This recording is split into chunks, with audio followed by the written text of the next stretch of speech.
Chapter 660. Bodhisattvas fear the cause, while laymen fear the effect. Leaving the temple, Su Fengnian saw dozens of pilgrims gathered and whispered to each other. He didn't want to pay attention to them, but Blue Bird tugged on his sleeve and he saw a familiar slender figure beside a roadside tea stall. Beside her stood a tall and slender figure. It was a scholar in a green robe, but he couldn't see his face clearly.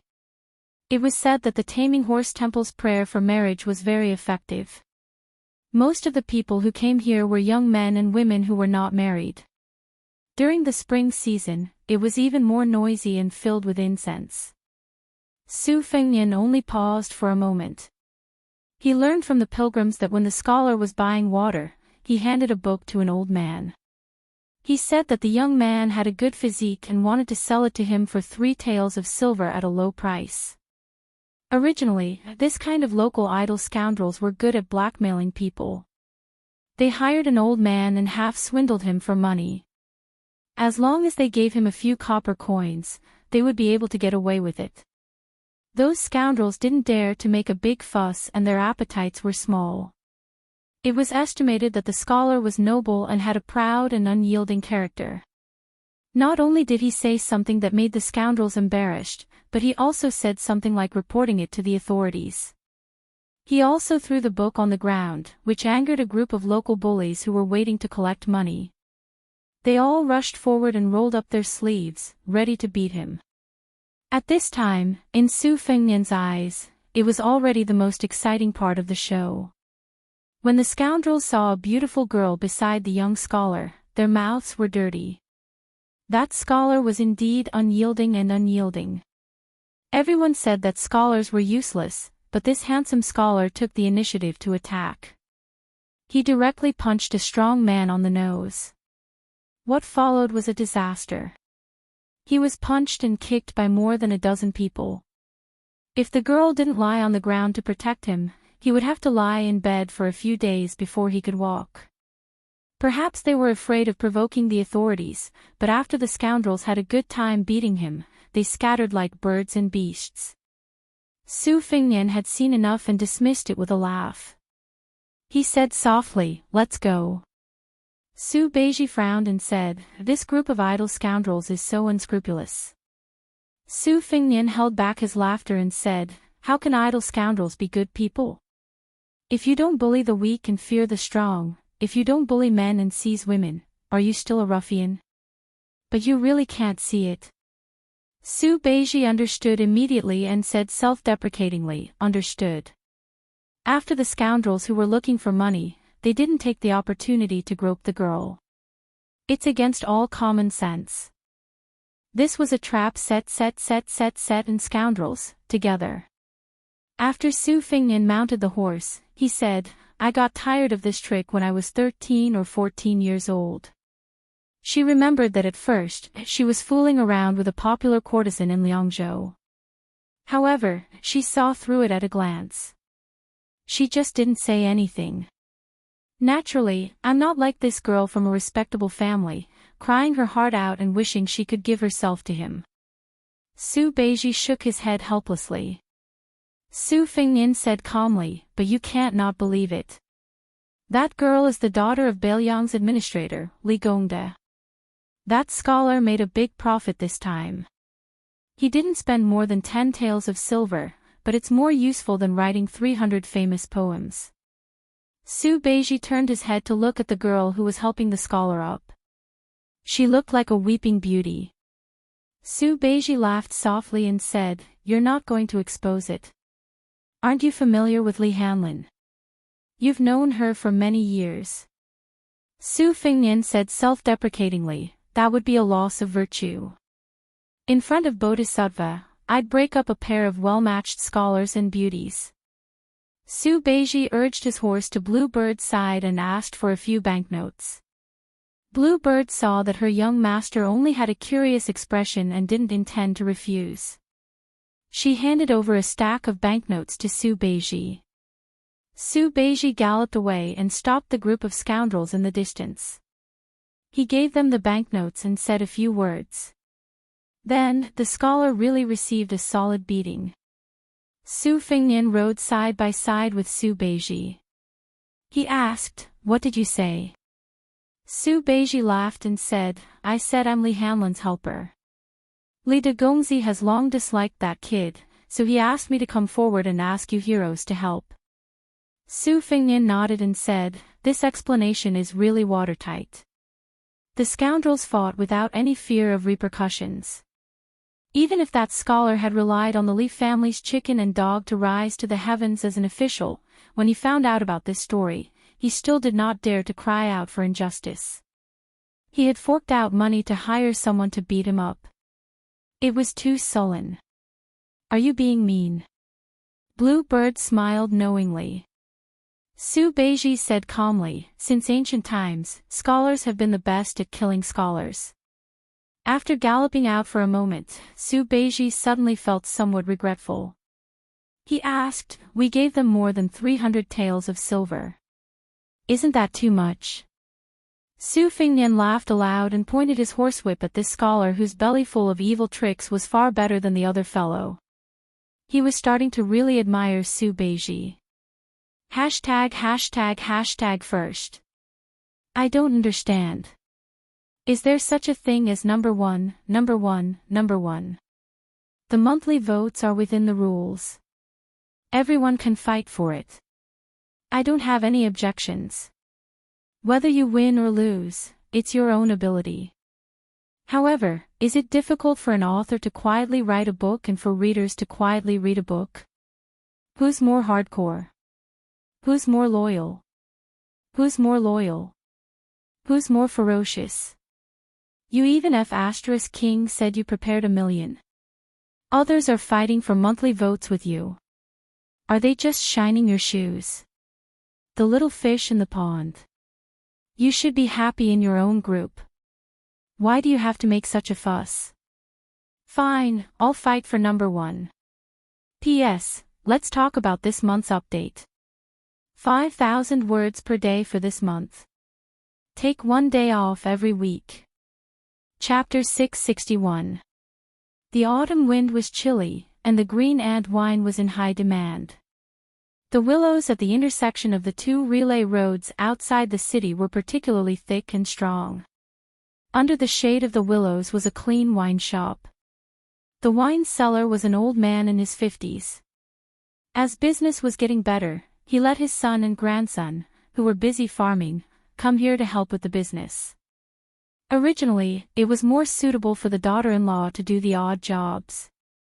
After all, only a woman could put her face down and bargain with the customers. The old man was a simple man. After doing business for more than 10 years, he was still shy and could not open his mouth. However, a few years ago, his daughter-in-law had caused a disaster by offending a group of drunken and troublemakers. The old man did not dare to let her suffer. Even now, he still had lingering fears. At that time, if it were not for someone passing by the wine shop who could not stand the sight of those dandy young men in bright armor, he would not only have to pay to avert the disaster, but also his daughter-in-law's chastity. Even now, when he thought about it, the old man still felt guilty and uneasy. He felt that he was useless. Later on, when he heard that those young men who relied on their connections to join the army were probably the personal guards of the Crown Prince of Beiliang, the old man accepted his fate. However, it was a pity that the great general was like a tiger father and a dog son. When he was drunk in private, he would curse a few words about the ways of the world. He thought that when the great general passed away one day, he must not let the Crown Prince be the king of Beiliang. Everyone said that General Chen Jibao was invincible on the battlefield, but he was kind to the soldiers and the people. The old man and some of the old farmers in the neighborhood who were about the same age also thought that General Chen was good at fighting and would not be bad if he became the king of Beiliang in the future. Today, the old man was in a good mood and took out the homemade green ant wine that he could not bear to drink. Green ant wine was not expensive to begin with. High officials and dignitaries could afford to drink it, and the common people also did not lack the money to buy it. Only black market merchants who were blinded by greed would drink it. However, there were also good and bad green ant wine. Generally, it was sold in bulk by the caddy and by the bowl. Although the old man was kind, he was not willing to lose money and take out the mellow-aged wine. The main reason was that the old rich man who was sitting there drinking wine was his benefactor. That year, if it was not for this old man who stopped that group of lawless soldiers, his daughter-in-law would have been dragged to the barracks by those bastards. Today's jar of green ant is free of charge. In the old man's opinion, elder brother Sue, who was drinking, couldn't be a rich gentleman. He was dark and skinny. He probably worked hard to earn money. However, he was dressed well. At least his clothes looked like silk and satin. It was comfortable to look at. After dealing with a table full of customers, the old man finally had some free time. He draped a wet towel over his shoulder and sat at the table next to him. He smiled and said, "Brother Sue, why don't you call nephew Yuan over for a drink? I haven't seen you guys for 2 years. What's wrong? Are you afraid that I'll go bankrupt from drinking?" A tall man with a dignified appearance stood at the edge of the shade. The old man remembered clearly that he was the one who had taught those little bastards a lesson. Later, he learned that he was old brother Sue's adopted son, surnamed Yuan. The old man had been selling wine here for many years. He had seen many children of rich families come and go, but none of them could compare to this young master Yuan. Old brother Sue had such a good character and appearance as his adopted son. Good people are rewarded. However, today was different from the few times they had met before. Old brother Sue had brought a pair of people with him. One was a young scholar, and the other was a well-behaved little girl. It was strange that young Master Yuan wasn't sitting at the table to drink. Could it be that the scholar was old brother Sue's biological son and granddaughter? They didn't look alike. However, the old man wasn't a gossipy woman. He didn't mention this. The rich man waved his hand and smiled. He doesn't like to drink and is arrogant. Even if I personally persuade him to drink, he will say that excessive drinking will make things worse. His reasoning is always better than mine. I can't win against him. Brother Huang, let's just let him be. Old Huang smiled and nodded. It's fine, it's fine. Not drinking is better than drinking. Unlike young Master Yuan, my son isn't cut out for great things. He always sneakily drinks a few mouthfuls when I'm not paying attention. I'm too lazy to scold him. We're already so old. We've thought things through. The old man with the surname Su drank a mouthful of green ant wine. He took a deep breath and snorted. With a face full of joy, he said, "Brother, your words are very straightforward." The old man was happy. He laughed and said, "What do you mean by straightforward? It's all nonsense. We don't know any reasoning. We're just living our lives. My grandson went to a private school to learn how to read. I'm just waiting for him to change the word wine on the brochure. It doesn't matter if it looks good or not. It's fine as long as he can recognize it." The old man thought for a moment and said, "My son's handwriting is quite good. Why don't we use it first and change it when your grandson learns how to write couplets?" Old Huang was stunned.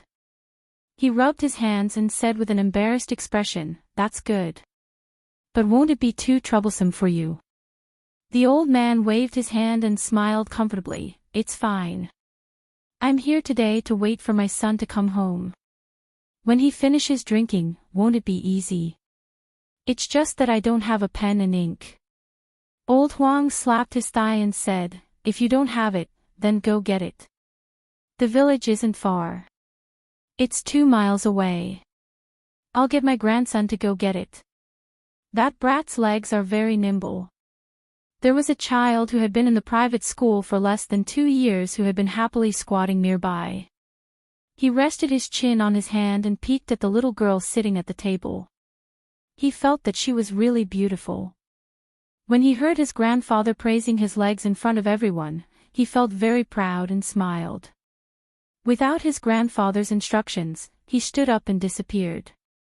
Old Huang generously took the bowl of wine that Brother Su handed over. He took a sip and asked with a smile, "Brother, is your son a scholar who wants to take the imperial examinations?" The old man shook his head and said, "He's not very educated. However, I've been forcing him to go out for the past few years. He travels very far and doesn't stay at home for many days. Sometimes, I regret it." The old man sighed and said, "Brother Su, young people should go out and experience more. Otherwise, they won't be able to support a family. Brother, your family business is definitely not small. Unlike us who only have one mu of land our whole lives, young Master Su will definitely have to suffer more. It's a good thing." The scholar who didn't drink much smiled and raised his head to look at the end of the posthouse road. Old Huang only drank half a bowl of wine before he went to greet the other tables of customers. The tavern was a small business with a small profit margin. It was rare to have a repeat customer, so all of them were unfamiliar faces. The table of scholars didn't have loud voices, but it sounded like they were talking about the world. Old Huang couldn't understand them anyway. The table of people who had been in the Jianghu were mostly dressed in simple clothes. Among them, there was one who was dressed in brocade clothes and had a loud voice. He spoke with a foreign accent, but he was relatively generous. Other than 2 jars of green ant wine, he also ordered a few caddies of cooked beef. The tables of people didn't interfere with each other's business. The scholar talked loudly and arrogantly. Chapter 662. On the other hand, the group of Jianghu people took a few more glances at young Master Yuan, who was standing like a spear by the side of the posthouse. There was some fear in their eyes. They knew their own weight. They had come to Beiliang to make a living.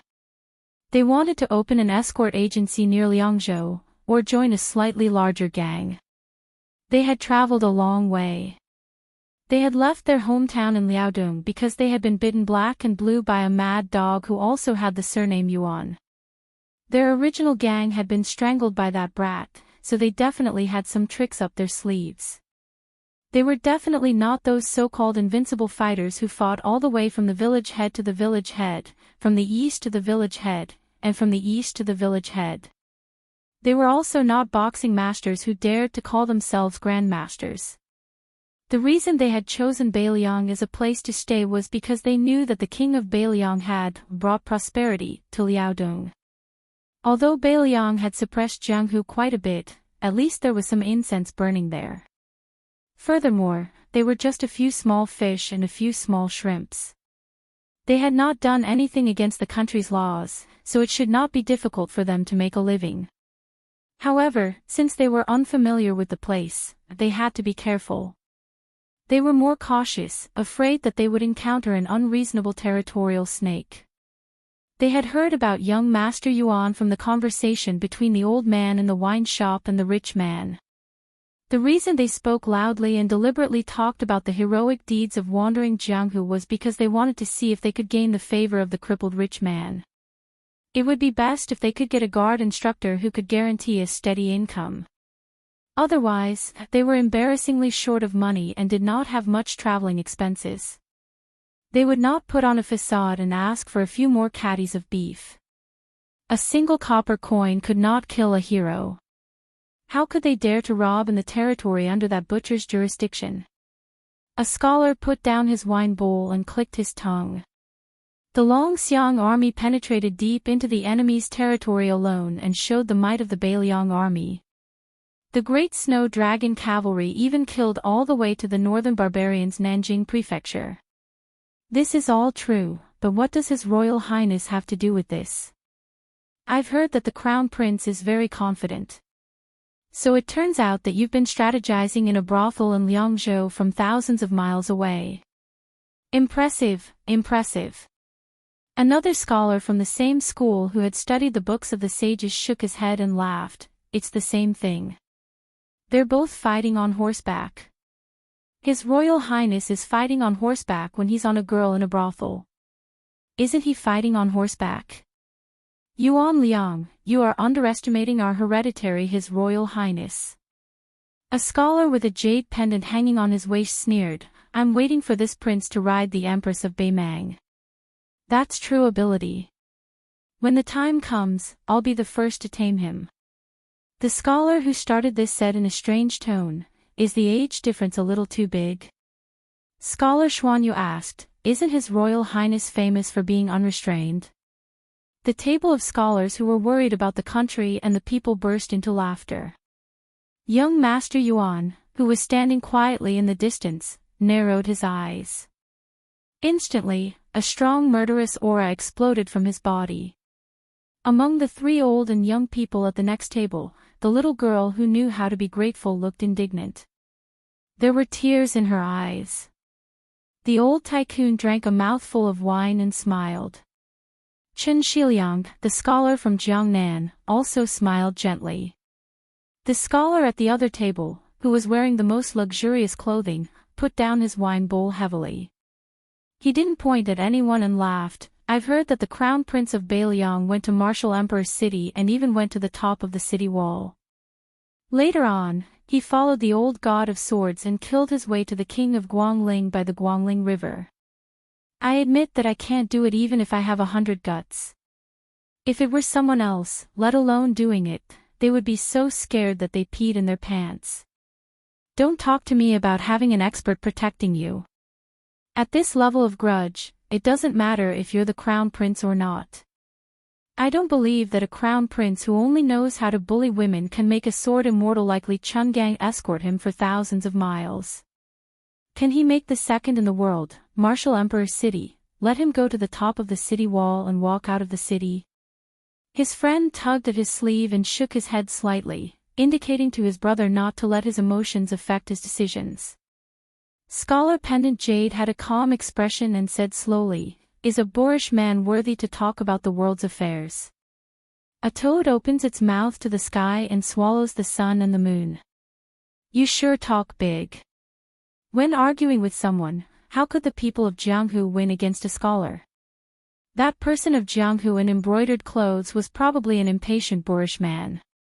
When he heard such sarcastic remarks, he grabbed a knife on the table and immediately held down the people at the same table. Chen Shiliang finally opened his mouth and smiled, a toad swallowing the sky and the moon is called ambition. Even if it's unpleasant to hear, it's just having high standards.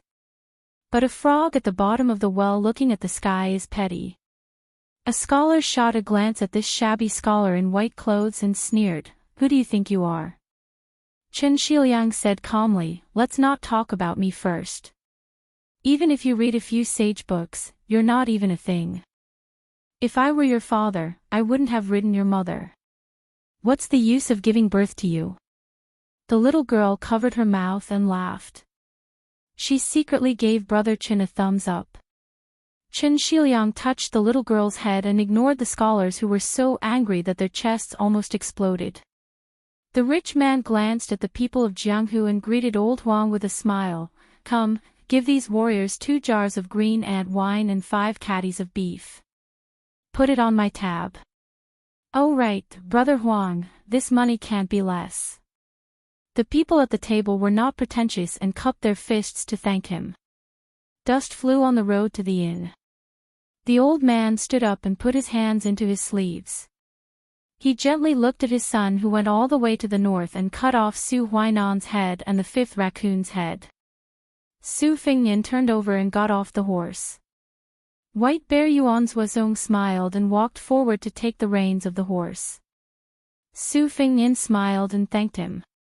He said, I'll drink a bowl of wine with second brother Yuan later. Yuan Zuozong nodded. The old man rubbed the head of his second son, Huang Man, and then walked to the table with his eldest son. He said softly, you've become darker. Su Fingnian nodded. After the father and son sat down, the little girl sensibly moved to Chen Shiliang's bench. She greeted the brother who had once picked up the wishing money for her and gave her a big watermelon. She shyly called young Master Su. The latter reached out and pinched her nose.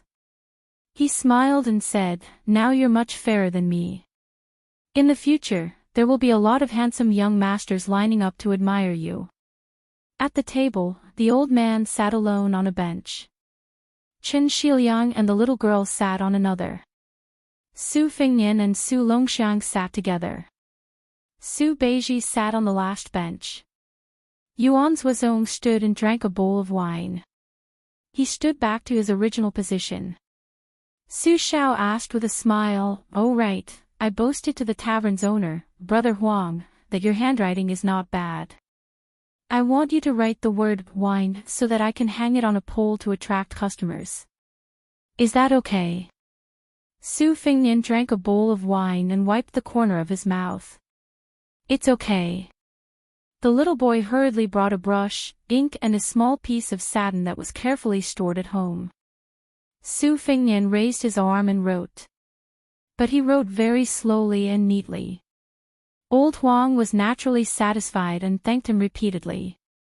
When Su Fingnian returned the brush and ink, he stood up and said with a smile, "No need, no need." He even joked that his father must have come here many times to cheat wine. It was just a small matter. After a moment of silence, Su Shao wanted to say something but stopped. Su Fingnian lowered his head and drank. His lips touched the edge of the bowl. He slightly raised his head and said, "I already know." Su Shao nodded. Su Fingnian asked softly, "Are the troops ready?"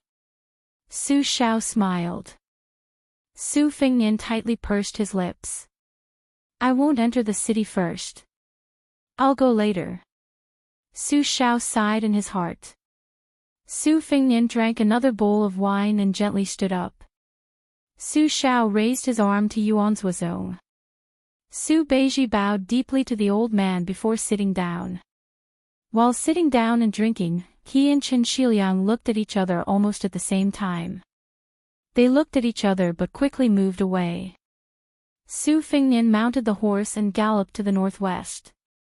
There were 800 white horses of the Phoenix Battalion ahead. They were going to kill Prince Xiao Kai. Su Shao sat down and drank. Old Huang came closer and joked, "Young Master Su is really handsome. You don't look like old brother Su at all." Su Shao asked Old Huang to sit down and laughed. "It's good that he doesn't look like me. If he looks like me, it will be difficult to find a wife. He looks like his mother. What a blessing." The old wine seller had a deep expression on his face. Su Shao stood up to pay the bill. After much persuasion, he finally handed it to the old man. Before he left, he said, "Those people who caused trouble here back then were not from the Feng Battalion. I have to tell you about this, brother." Old Huang smiled. "It doesn't matter. We can't afford to offend anyone. We just want to be safe." Su Shao said softly, "I don't know if I'll have a chance to drink here again." Old Huang said anxiously, "You're treating me like an outsider. Brother, you have a few jars of green ant wine." Su Shao patted Old Huang's shoulder and left the wine shop. Old Huang stood at the edge of the wine shop and suddenly realized something. He turned to his son and shouted, "That word, replace the old one and hang the new one." Chapter 663. Everyone in Beiliang knew that there was a group of elite light cavalry outside the capital city. Most of them were sons of rich families, and some of them were descendants of generals. Their father's generation didn't have a high position, and their numbers were always maintained at around 800. Due to the lack of a leader and the restriction of rules, this cavalry rarely showed themselves. Only last year did they choose 5 people from each of the 20 bids to make a total of 100 cavalry. Then, they carried back the bodies of more than a dozen of their comrades who died in battle and brought back many boxes of martial arts manuals from a place called Mount Huey's Bull Gang. The outside world didn't pay much attention to them. His Highness had done a lot of ridiculous things over the years, wasn't it? What could a mere 800 cavalry do? Wang Chong had once asked Lieutenant Yuan Meng this question in private. Yuan Meng told him that when Chu Lushan's General Chu led his troops to Shu, he only had 2,000 to 3,000 men. Even so, he was still able to crush western Shu, which was surrounded by natural barriers. Cavalry Wang Chang's good brother, Lin Heng, died in the Battle of Xiangfan City's Reed Marsh. He was pierced through by Wang Mingyin's halberd. When they were crossing the gates of hell, they were on duty together. Lin Heng saw that person sitting at the bow of the ship and flicking his saber with his fingers. Lin Heng even said that the person wasn't just for show. Although Wang Chang's martial arts weren't as good as Lin Heng, who always said that his saber skills would be better than Gu Jintang's, he didn't believe it at the time. Later, outside Xiangfan City, he was killed by Wang Mingyin, one of the few experts in the martial arts world. After seeing that person draw his saber, Wang Chong finally believed it. However, Lin Heng died. But Wang Chong didn't hate that person. Because that day, when they faced off against King of Jing and 1,000 cavalry, that person took the lead and lightly stabbed a fierce general of the Qingzhou army to death. After that person gave the order to withdraw his saber, he didn't say anything to calm the soldiers down. He just personally bandaged Wang Chong's wound. Wang Chong wasn't a rash person. The reason why he entered the Phoenix Battalion was because his father, who had been a lieutenant in Chengdu, said that there would be a day when he could earn merits with a clear conscience. Wang Chong naturally didn't feel that he was going to throw his life away.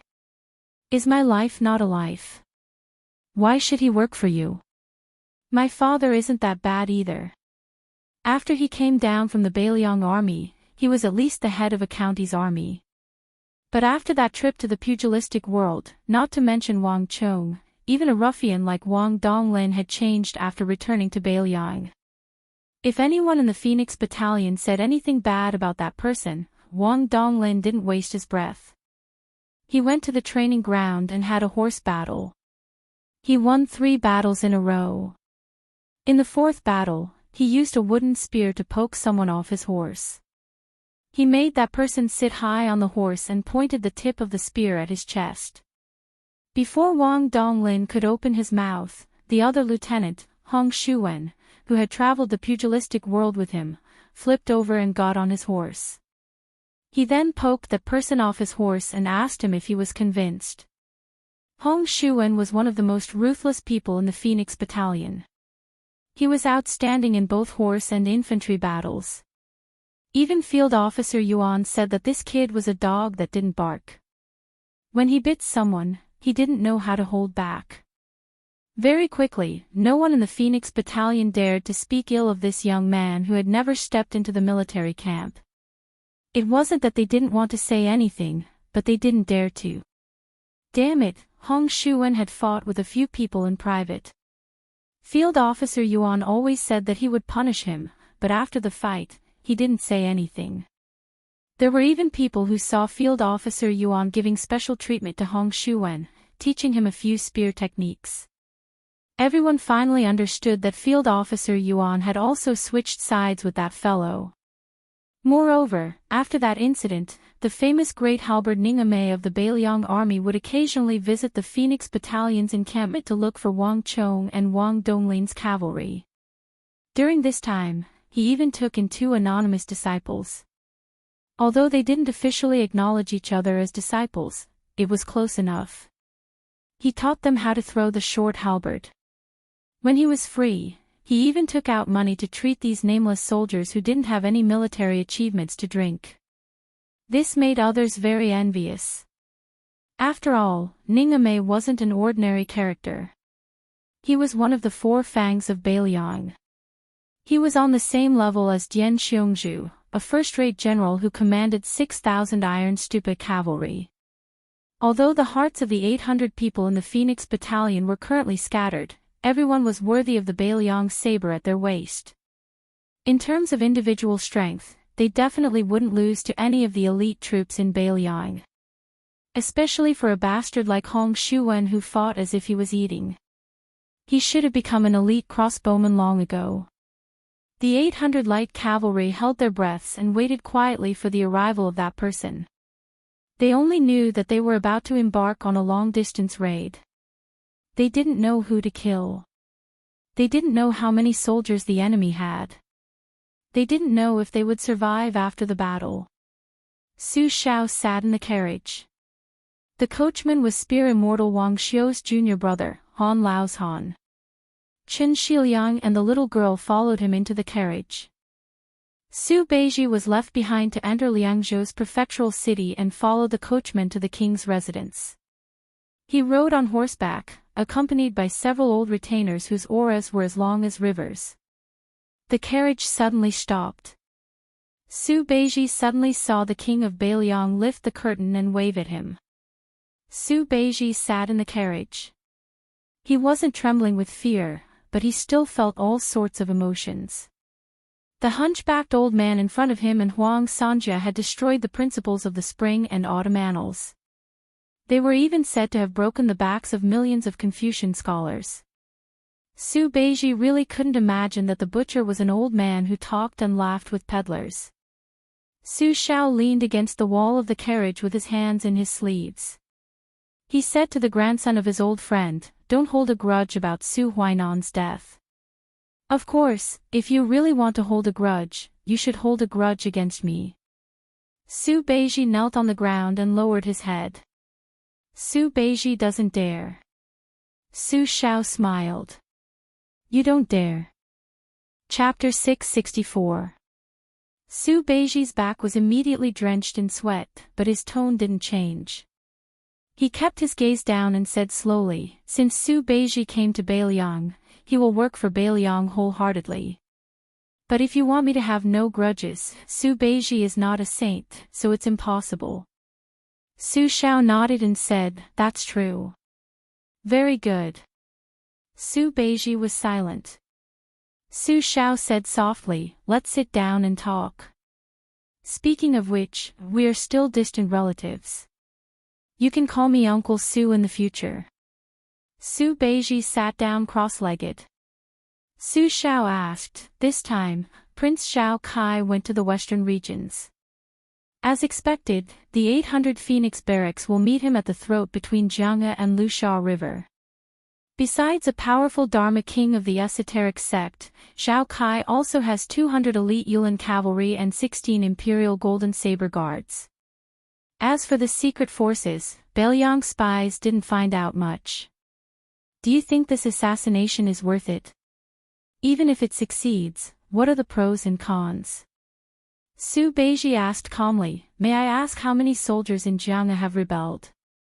Su Shao frowned and said softly, "Rebelling." The old man smiled and said, "Let's do as you say. Jianghe has been a top strategic town since ancient times. Its importance can be ranked in the top 10 in the entire Liang dynasty. It has a total of 16,000 soldiers, half of which are infantry and half of which are cavalry. The 8,000 infantry are mostly former subordinates of Gu Jiantang, but there are also some subordinates of King Yan. As for the cavalry, there are 3,000 of them. They are just west of Jianghe, killing a group of bandits." Su Beiji continued to ask, "How many of the remaining 5,000 can come out in an emergency?" Su Shao said, "More than half, still 3,000 soldiers. However, the prerequisite was that they had Gu Jintang's tiger seal, which was the Minister of War's tiger seal. Unfortunately, I have some old subordinates on the way to the Sword Pavilion.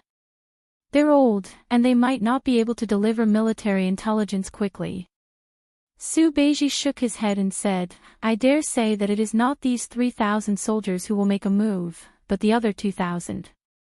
Because even if Gu Jiantang is willing to issue this order, there will be a woman in the imperial palace in the capital who will stop it." Su Shao frowned. "Oh. Who would have the courage to do that?" Su Beiji said indifferently, "The son of the Zhao family, to be more precise, is Han Diaoxi, who wholeheartedly wants to help Zhao Kai become the emperor. It was very likely that this eunuch, who seemed to be losing his power in the inner palace, would personally come to the capital. Moreover, Han Diaoxi's actions would mean that he is truly going downhill from the imperial palace. After all, it is a taboo for the imperial family for a eunuch to participate in the struggle for the throne. Moreover, the current emperor is not a muddle-headed emperor. No matter how great the friendship he has with a personal eunuch before he sits on the throne, he can't afford to squander it like this. Even if the son of the Zhao family really wants to let Zhao Kai succeed the throne, Han Jiaoxi will have to give up his position.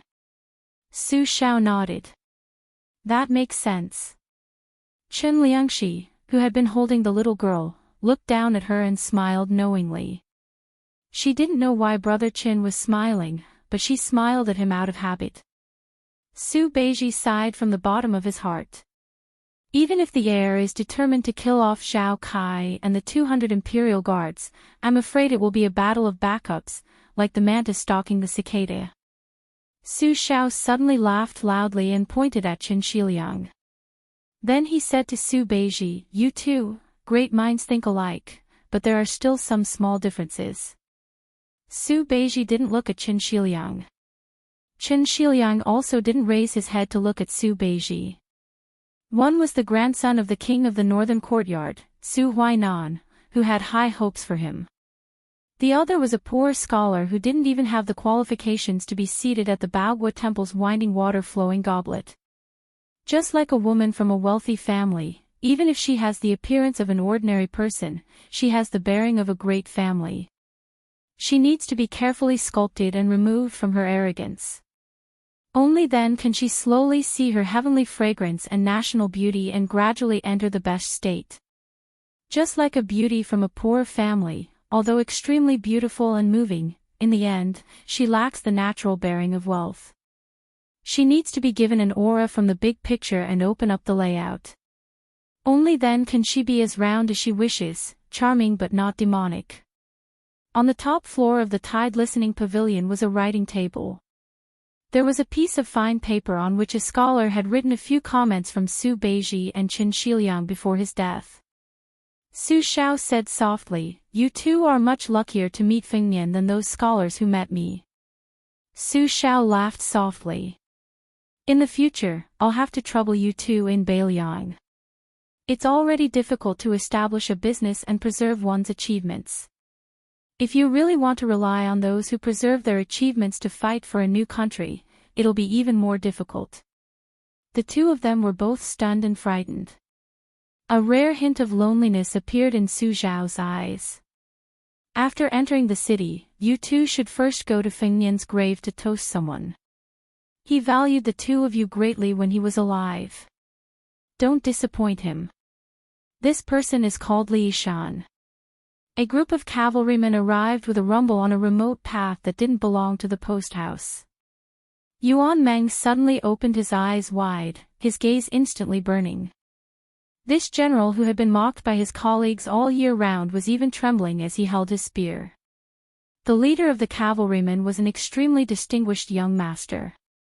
However, on his handsome face, which should have been frivolous, there was a solemn and heroic air that even the 800 white horses would find unfamiliar. There was a short knife at his waist on his left hand and a long sword on his right.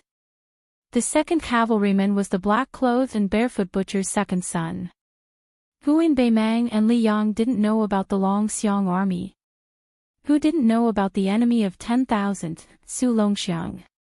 The third cavalryman was the white bear Yuanzuozong, who was known as one of the top 3 in the Li Yang dynasty's army. This unparalleled valiant general known throughout the world during the battle at the tomb of a concubine of Westchu only carried a Beiliang knife, which was enough. The fourth cavalryman was a woman in green with a long spear in her hand. The fifth cavalryman was a woman whose arms were hidden in the big sleeves of a red robe and a red scarf on her head. Her face couldn't be seen clearly, but her demonic aura was eerie. Her aura didn't lose to Yuanzuozong at all.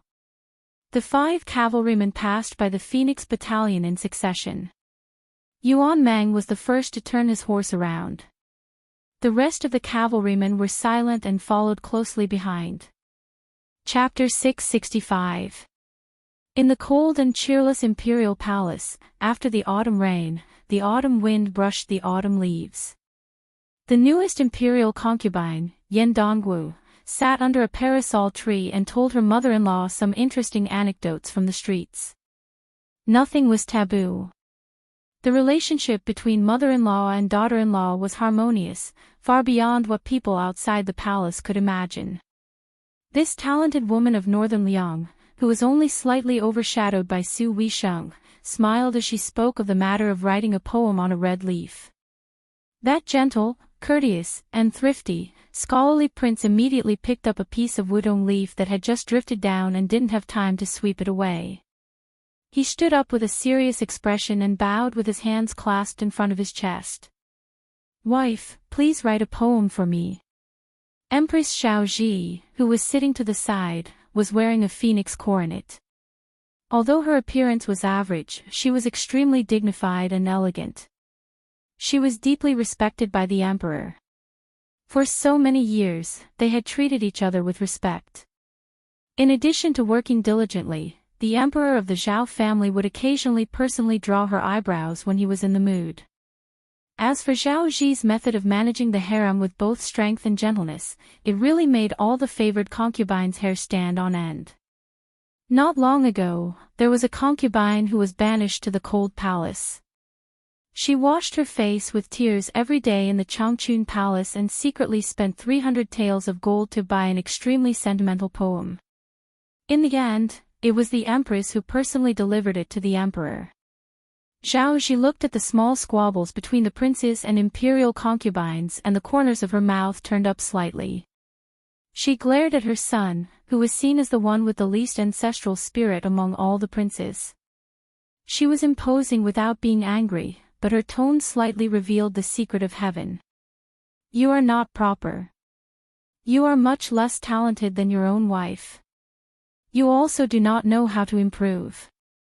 The prince, who was famous in the capital for his elegance, said helplessly, "A woman's virtue is to have no talent.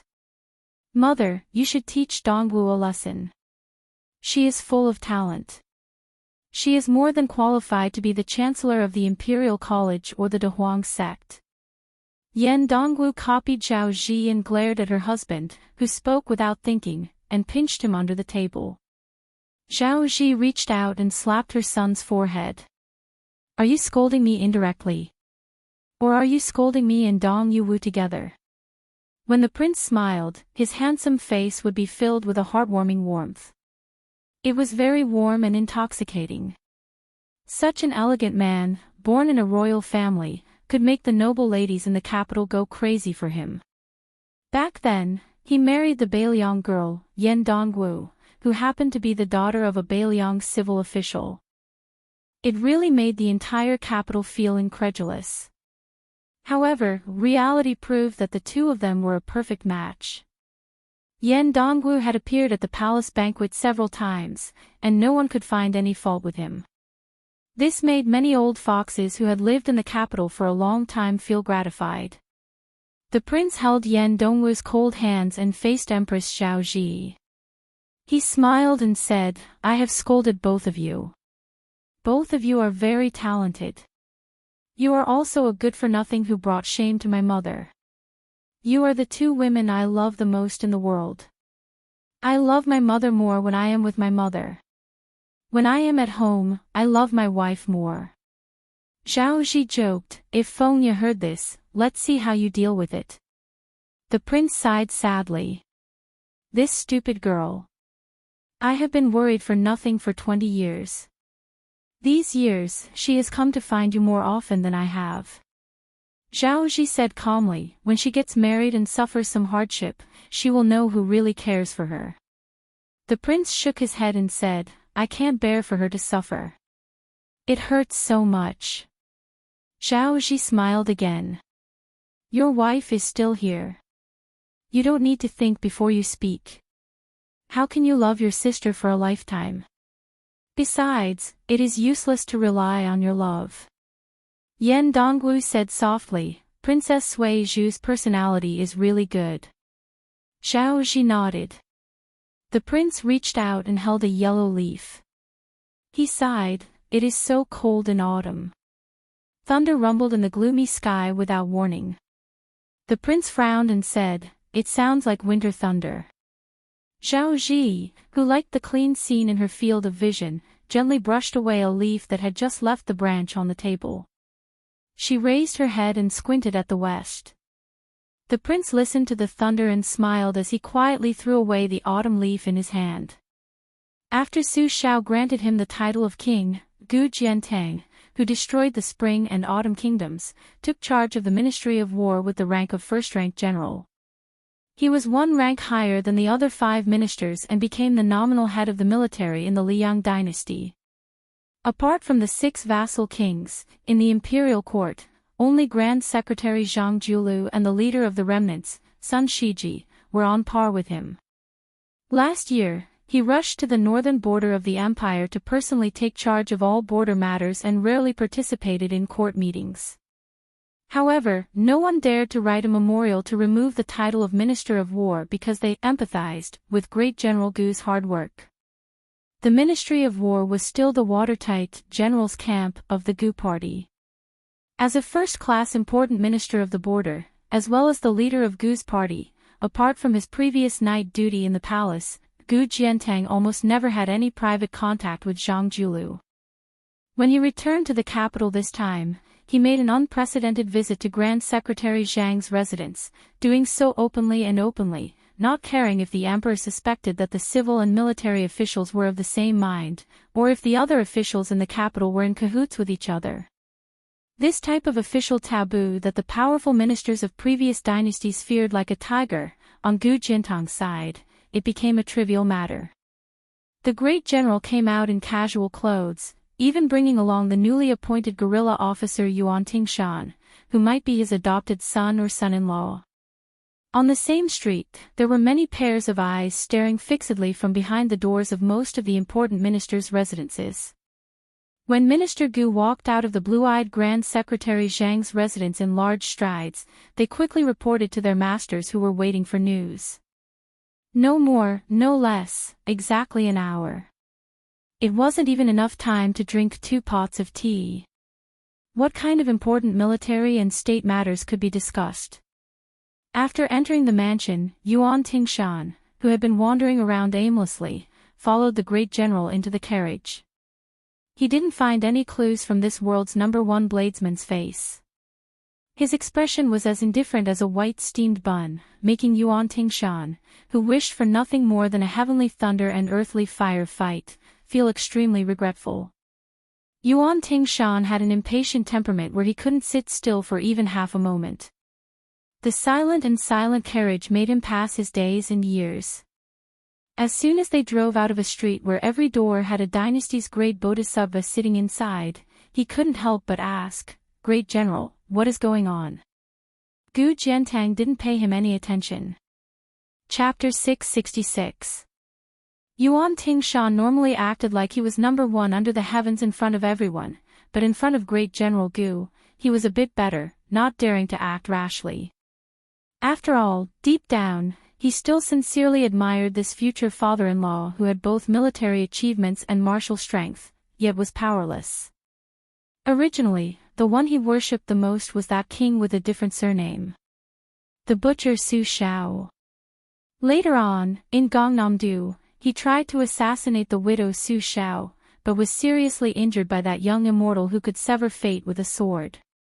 He felt like there was no longer any good karma between him and Su Shao in this life, so he turned his attention to Gu Jiantang. Yuan Tingshan could only mutter, "If you don't want to say it, then don't say it. I don't feel like guessing." Gu Jiantang calmly said, "You don't need to worry about the northern Jianghu, I will send you to Ji province." Yuan Tingshan's brows furrowed tightly. Ji province. The old nest of the valiant martyr Han family. I heard they were executed for the sake of Grand Secretary Zhang's prestige. Great General, at the time, you also contributed quite a bit, right? Gu Jiantang gave Yuan Tingshan a look out of the corner of his eyes. The latter shrunk his neck, saying quietly, "Either way, there isn't a single official who isn't vicious and merciless. How many people have I killed? Compared to you all, it's nothing." Gu Jiantang's tone didn't fluctuate at all. "When you arrive at Ji province, you don't need to report to me when you kill people. When you arrive at the imperial court, I will help you stop the impeachment." Yuan Tingshan was pleasantly surprised. "Really?" Gu Jiantang closed his eyes. Yuan Tingshan said with a laugh, when there is a great battle to fight, you better not let this old one get promoted to a high official, or else when the time comes, Bailiang won't be able to bear the consequences. This old one has a death grudge with that surnamed Su and His Royal Highness. Gu Jiantang closed his eyes, saying with a sneer, just based on you. Yuan Tingshan's hands held the back of his head, leaning against the carriage wall, his expression gloomy. That day will come. Let's see whose blade can take more lives. Gu Jiantang slowly said, there might not necessarily be a chance.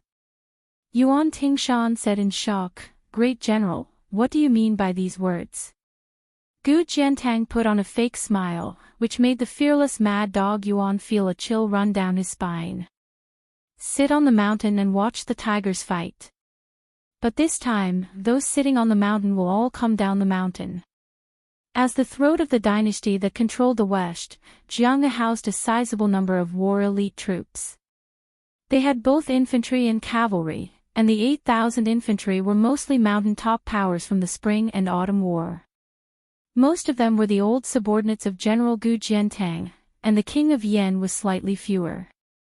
The 8,000 cavalrymen were in a complicated situation where three parties were vying for supremacy. Among them, 3,000 cavalrymen were orphans without parents. The leader, Wang Ji, was a general who rose to his position after the Spring and Autumn period. He often led 200 to 300 elite cavalrymen into the hinterlands of the western regions to hunt. His hands were so bloody that they were almost black, and he was not very popular among his peers. Currently, he was leading 3,000 cavalrymen to kill a group of highland bandits. Other than that, although the general in charge of the 3,000 cavalrymen was not a member of the Gu party, he was a relatively orthodox member of the Ministry of War. He relied on his connections in the capital to climb up the ranks. He belonged to the foreign faction of the Sword Garret. The remaining 2,000 cavalrymen were born and raised in Swords Gate. Cavalry General He Yen had always been a fence-sitter, and he had been living a difficult life. He did not have many men under him, and he had such a spineless leader. Although the 2,000 cavalrymen were strong, they could not gain much from him. What was strange was that the various factions of the Sword Garret were intertwined with each other, and these 2,000 cavalrymen were not willing to cross the wall. The Gu party's general Wan Daiqing was the nominal commander of the Sword Garret. Today, he watched as the 2,000 cavalrymen left the Sword Garret without permission. He had already cursed the 18 generations of He Yan's ancestors in the barracks. He was about to ask his trusted aide to write an impeachment report to the Ministry of War, accusing He Yan of leaving the Sword Garret for no reason. But when Wan Daiqing was about to finish the report, he stopped. He Yan was the most cunning and slippery person. Why did he suddenly take the wrong medicine? Earlier, when he had personally gone to intercept them, the 2,000 riders had charged straight out of the city. They had the arrogant attitude of wanting to kill anyone who blocked their way. This made Wan Daiqing almost think that there was a mutiny and could only avoid them. At the time, he was only glad that he had caught something on them. Now that he thought about it, Wan Daiqing calmed down and his abacus sank deeper. He picked up the memorial from the desk and slowly burned it with a match. He said to the startled scholar, change it to a secret letter. Find a trusted courier and send it 500 miles to the capital. Personally hand it to the minister. At this time, a dusty man with a clean face and no beard broke into the tent. Wan Daiqing was angry at the incompetence of his guards, but when he saw the man's face, he was surprised and nervous. He was about to say something to please the man, but the eunuch stomped his feet and pointed at Wan Daiqing's nose and scolded, useless thing, why didn't you stop He Yan's 2,000 cavalrymen? Wan Daiqing was stunned. He was thinking about how to remedy the situation.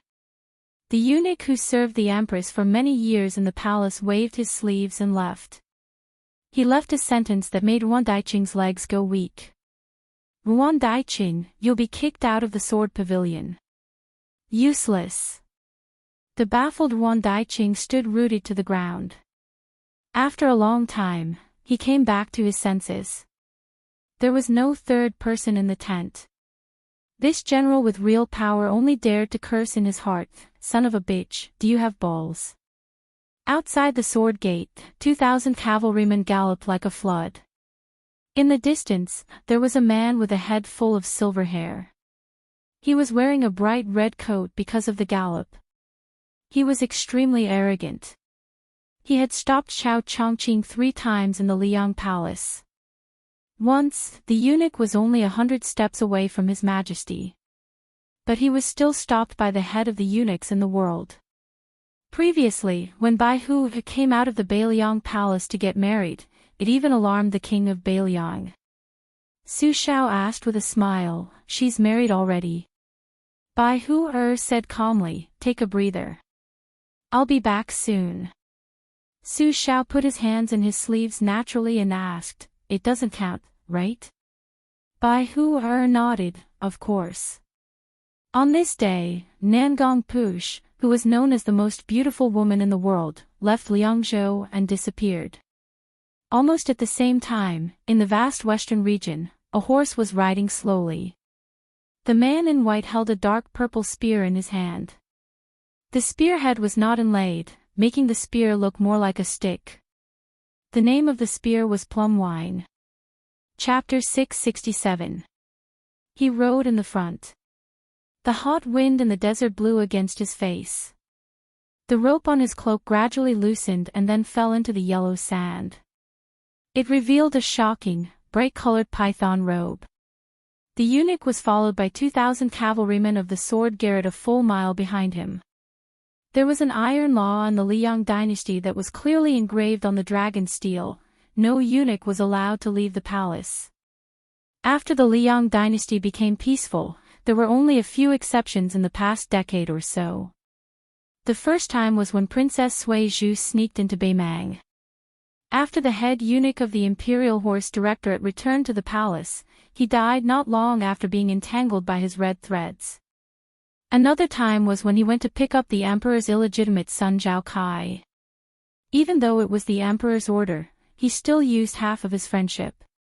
Mobilizing the 2,000 cavalrymen behind him that were only loyal to the royal family was still a quiet move by the emperor on the chessboard of the world. He also used half of the remaining friendship between master and servant. But Han Xingxian, the most powerful official whose real name was very unfamiliar in the court, didn't regret it, let alone think about the emperor's fickleness. The human cat Han Xingxian was greedy for power. Otherwise, he would not have held power alone for so many years. However, he knew who he was greedy for. Back then, when the emperor was still the weakest prince, he was willing to die for the emperor. When the emperor sat on the dragon throne and had children, Han Xingxian chose to call him Great Master Zhao Kai from the very beginning. Han Xingxian was the son of that gentle woman. Han Xingxian had eaten a few meals personally cooked by her. He was not the least bit despised by her as a eunuch. "The world bullied me, Han Xingxian, once, I will bully you all my life. If she respected me, I'll respect her 1,000 feet." She died early, so Han Xingxian repaid her kindness to Zhao Kai. Han Xingxian was never educated and didn't know many words. He also never cared about national laws or human relationships. The emperor and the Prince Zhao Kai were the only rules. Han Diaoxi only cared about these 2 family rules in his life. Spurring his horse forward, Han Diaoxi saw the dense cavalry formation in front of him. The old eunuch, who did not carry any weapons, raised his hands and twirled 2 strands of silver hair hanging down from his temples. His hands were bound by 3,000 red threads. Once he killed all the rebels and traitors that the Beiliang had cultivated, he would be able to hand the job over to He Yen. Han Diaoxi could have easily killed the head eunuch of the Hall Directorate who went to the sword garret to stop him from mobilizing his troops. However, the cat man did not have any ill feelings towards the empress, and he did not want to embarrass his young master in the future. Therefore, he had a falling out with her too early. Thus, he allowed Wan Daiqing to go to the Sword Firmament Pavilion and look for the good-for-nothing Wan Daiqing. He charged towards the 3,000-strong cavalry without slowing down, still in the mood to smile and say, "Black monk, don't let our disciples die here. Otherwise, as the great teacher, this old servant will tear you apart even if it means risking my life." Wang Ji, the cavalry general on the opposite side, did not relax even when facing Han Diaoxi. Not only because he had guessed the identity of the old eunuch, but also because he knew what he was doing. Treason. Wang Ji lowered his head and touched the saber that he had kept for many years. The 3,000 cavalrymen behind him did not recognize Wan Daiqing, the commander of the sword garret. They had been fighting for many years and had even forgotten about the son of the Zhao family. His father was placed in the sword garret by Great General Su as a garrison general. Before his death, he had gathered 1,000 trusted subordinates, and in 10 years, he had gained 2,000 cavalrymen. Among them, 300 were from Beiliang who had slowly infiltrated the sword garret. Most of them were 15 or 16 years old youths. Last year, 80 of them came in one go. In the quicksand of the western regions, 800 miles away from the Sword Gate Pass, Wang Ji saw the human butcher for the first time. Wang Ji knew that it would not be long before he could use his father's treasured saber, the Beiliang saber. Wang Ji tilted his head and spat on the ground, silently pulling out the Beiliang saber. 1,000 cavalrymen retreated abnormally, while 2,000 began to charge. This was an interception that risked countless lives to stop a finger-profound level expert. Wang Ji still wanted to become a famous governor of the border, a great general who could intimidate the Great Desert. If he really died here, he would definitely regret it. But since he was reincarnated and had the same surname as his father who used to be a Beiliang soldier, he had no regrets. The plum wine was in his hand. The man who did not drink took the water pouch from his waist and drank a mouthful. Some people said that he was the best general who could turn something rotten into something magical since the emergence of large-scale cavalry battles. He was invincible in cavalry battles with more than 100,000 soldiers. Even the current emperor praised him as the white-clothed warrior immortal who could not be compared to all the other officials in the court. In the army of the Liang dynasty, who was the best in martial arts? Originally, most people said that General Gu Jiantang was better. Since he fought 2 battles with Beimang Hong Jingyan and the ancestor Bronze Man, he had become the new immortal of spears, vaguely surpassing Gu Jiantang who had extraordinary saber skills. Chen Jibao stopped his horse and turned around. A small group of cavalrymen followed behind. The horses under them were exhausted after a long chase. They saw the leading woman with a sword on her back, covered in dried blood. Chen Jibao's bitter smile flashed across his face. Chapter 668. He turned his horse around and lightly tossed the water skin to her. Unfortunately, she didn't catch it. The two of them were 50 paces apart. Chen Jibao laughed. "You guys don't even consider physical strength. Even 2,000 riders may not be able to stop me." The woman who hadn't slept for 2 days said coldly, "The 600 iron Buddhas that Dian Xiongzong deployed and the 800 crossbowmen sent by Wei Fuqing are all dead. They're really promising. They're all wearing Beimang armor." Chen Jibao said lightly, "What's the point of killing them? They didn't rebel. They just happened to appear in the western regions." Su Weisheng calmed his breathing. Chen Jibao wasn't in a hurry to make a move. He still reined in his horse and stopped. The end of his spear pointed at the yellow sand under the horse's hooves. "I didn't expect you to come. Otherwise, I wouldn't have done this." Su Weisheng said sarcastically, "There's a battle that Chen Jibao didn't expect." Chen Jibao said indifferently, "I did, but I didn't want to admit it. I don't know why, but every time I think of a situation that I don't want to happen, it always happens. There's no exception this time." Su Weisheng asked directly, "Are you really going to rebel against Beiliang?" Chen Jibao tilted his head slightly and asked back, "Who said so?" Su Weisheng didn't want to talk anymore. He gently breathed in and out, the ancient sword on his back trembling. Chen Jibao still didn't show any signs of lifting his spear. When I was young, I didn't want my father to die for my adoptive father. In the end, he took 62 Chen family members to bring up the rear without saying anything. He still went. The second time, I didn't want His Royal Highness to refuse to enter the capital to be the prince consort. He didn't go. Last time, I didn't want him to return from Beimang to Beiliang alive. He survived. This time, I didn't want to see you, but you came. Chen Jibao finally mentioned the plum wine. All these years, I didn't do anything. I just wanted my foster father to slowly grow old and die in the position of king of Beiliang. Now, I still don't want to be a disloyal and unjust traitor. So, even though I knew that His Royal Highness had gone out 3 times, I still stood by and watched. The last time I didn't want to do anything, it just had to appear again. Chen Jibao bent down and took out a spearhead from his hanging pouch. He inserted it into the already incomplete plum wine. When he lowered his head, the man in white said slowly, "I know that the maiden Wutongan, Blue Bird, is the daughter of Spear Immortal Wuxia. I knew that the instant spear was left in the armory. She was groomed to be a death warrior, to be used to kill me in the future. I was very clear about that. Su Weisheng, since you are the death warrior who has been hiding for more than 20 years, I, Chen Jibao, will let you die today.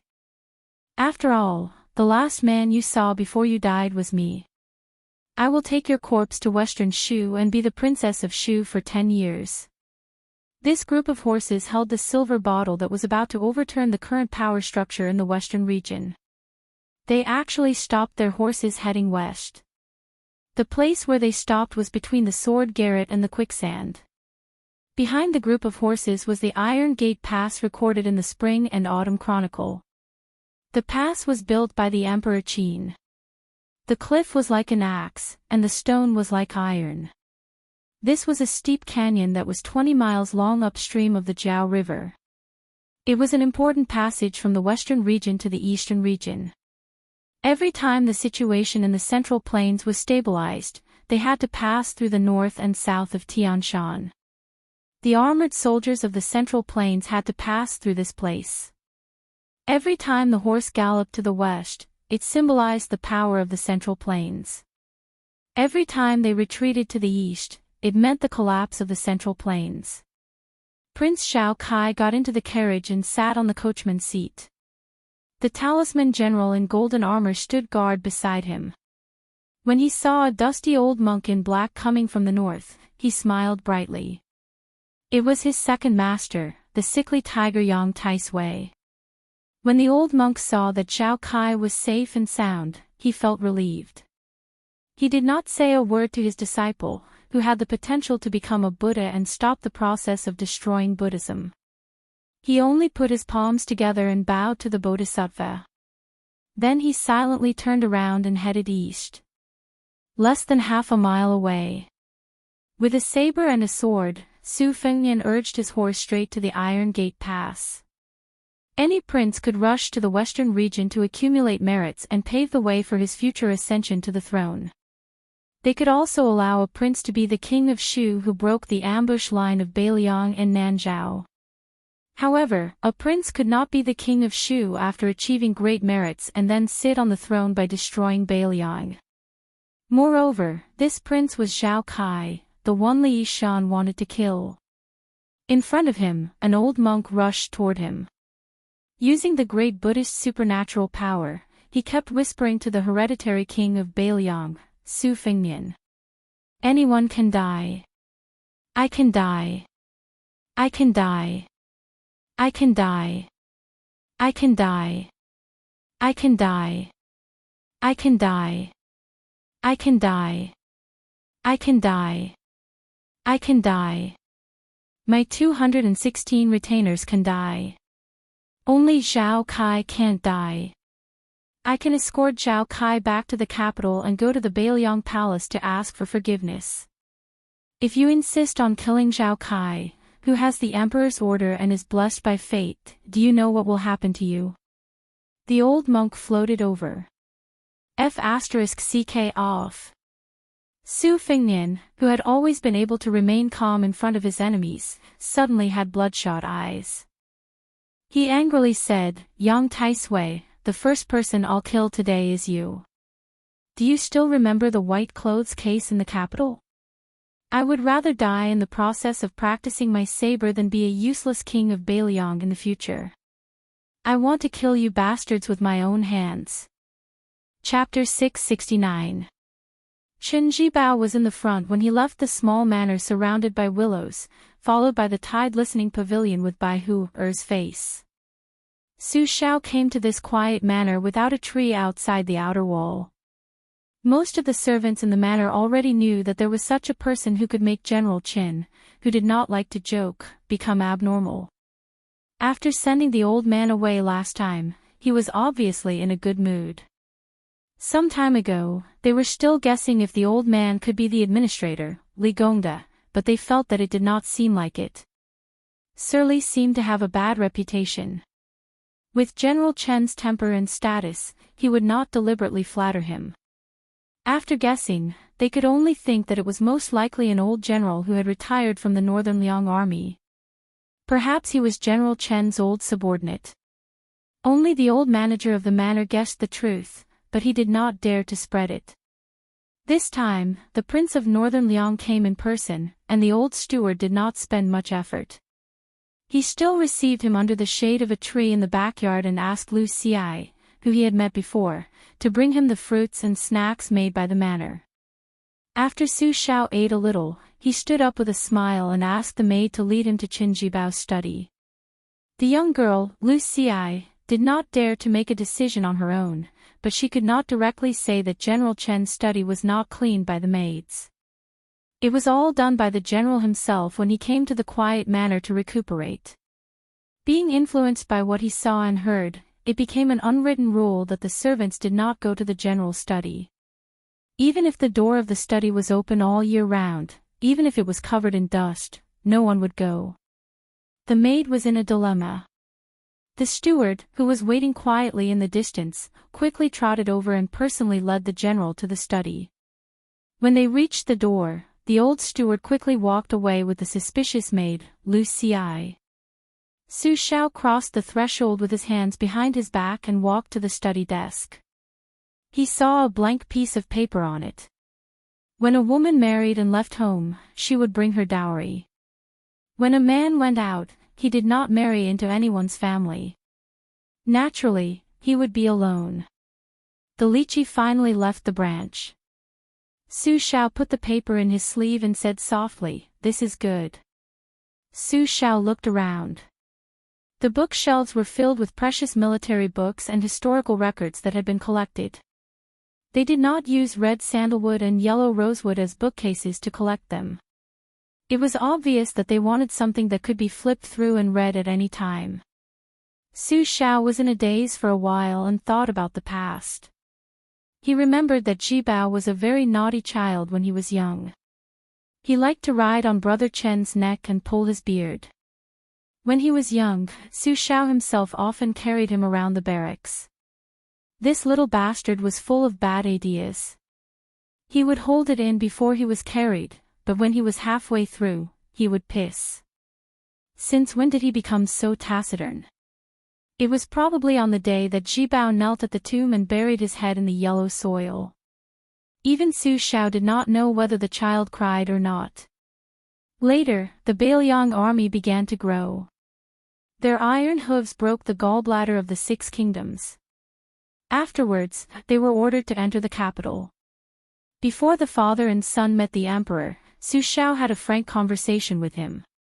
He asked if he wanted to go to Bailiang and become a king with a different surname.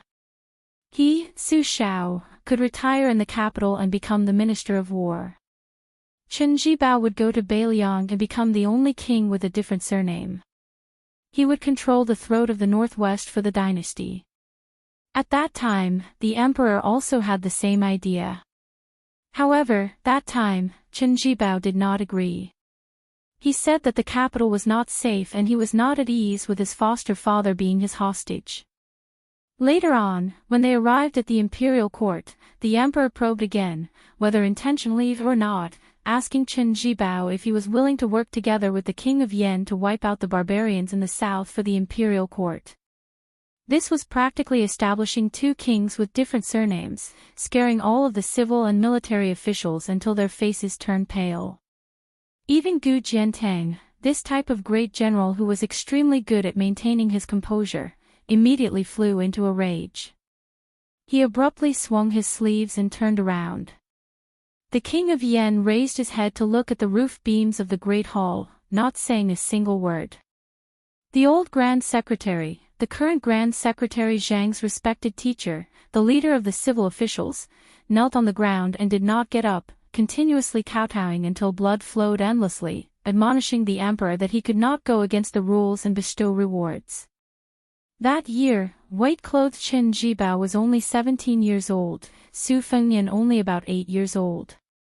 During these years, Su Shao began to be unable to see through what this foster son of his wanted, unable to understand where his bottom line was. The more Qin Jibao had no desires, the more prepared he was, the more Su Shao didn't dare to easily die of old age. It was because the butcher knew that once he died, Qin Jibao, who didn't seem to fight for anything, would be able to obtain everything. When that day truly arrived, a bailiang between the cracks might not be able to satisfy Qin Jibao's appetite. Back then, why did the newly ascended Zhao family son of heaven confer Qin Jibao the title of vassal king? On the surface, he was magnanimous, rewarding meritorious service, not minding the two kings of different surnames cooperating with each other in the north and south. But wasn't he also trying to have the father and son mutually restrict each other? Su Shao didn't doubt at all that the independent Qin Jibao didn't want or couldn't contend for the throne under the heavens. Su Shao walked out of the manor, muttering to himself, I hope there's still time for both sides. He returned to Bailiang Palace. In the great hall, there were no armored guards or murderous auras.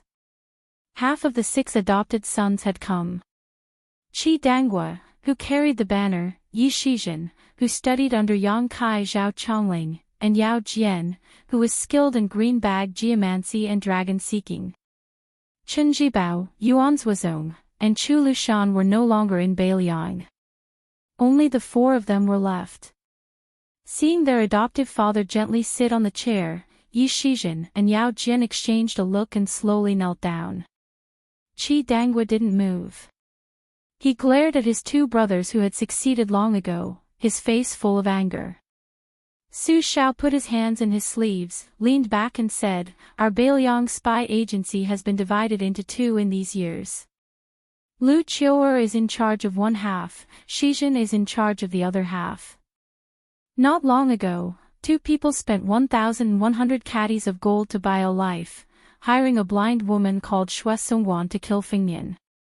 Shizhen, your 500 caddies was the first move, the death. Lu Qiu'er's 600 caddies was the last move, the purchase.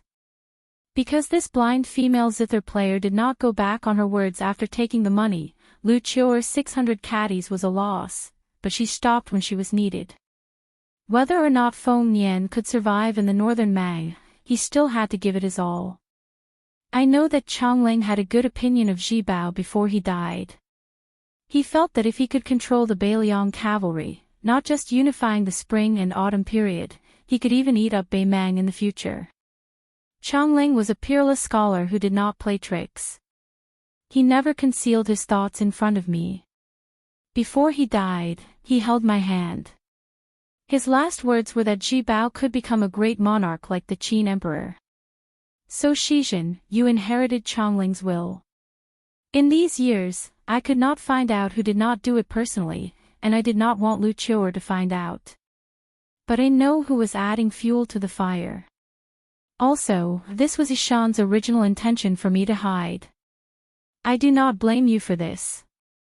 Shizhen, you just wanted to fight for your master, prove that Li Yishan was wrong, and prove that Li Yishan was not as good as Zhao Chongling.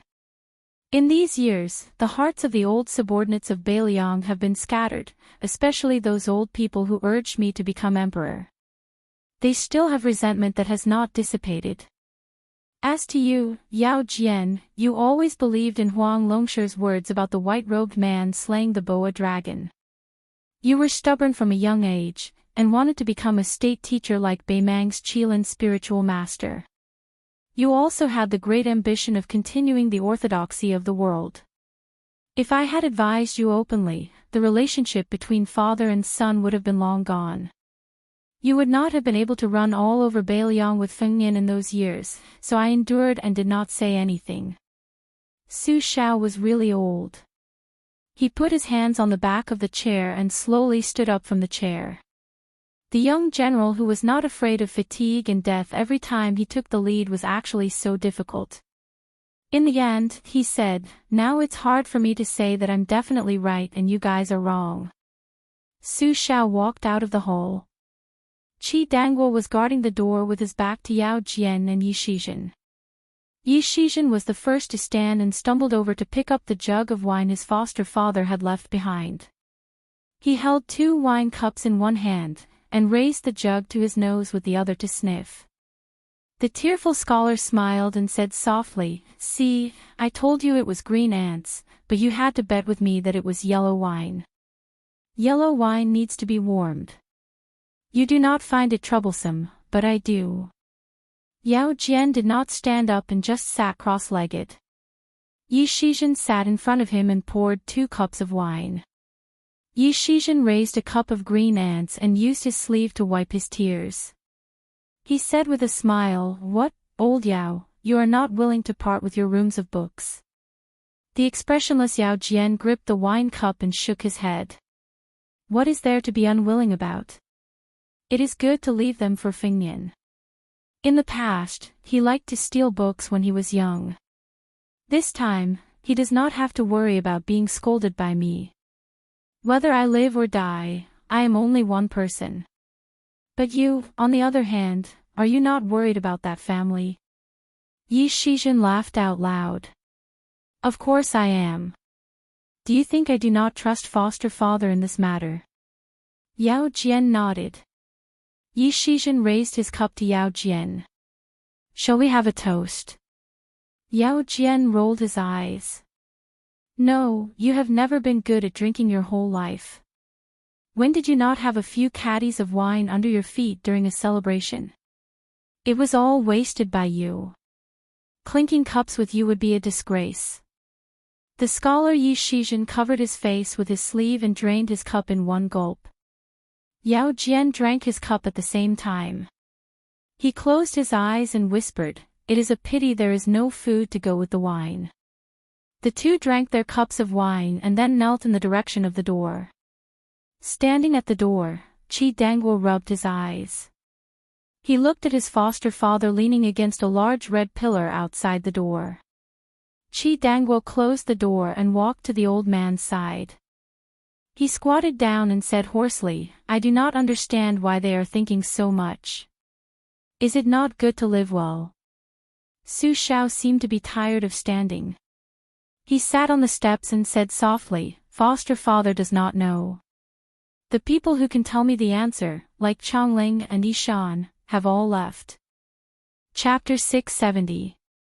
The Iron Gate Pass between the quicksand of the Sword Garret gathered the best masters in Jianghu in the past 100 years. The number of masters was enough to shake the Jianghu of Liang and Beimang. Almost all of them had the mentality of fighting to the death. This was very different from when Chao Chongqing and Dong Tai went to the top of the martial emperor city. At that time, there were many hidden masters, but only 2 people actually fought. They just watched from the sidelines. Compared with the Iron Gate Pass, which was extremely strange to the Jianghu of the Central Plains, it was a far cry.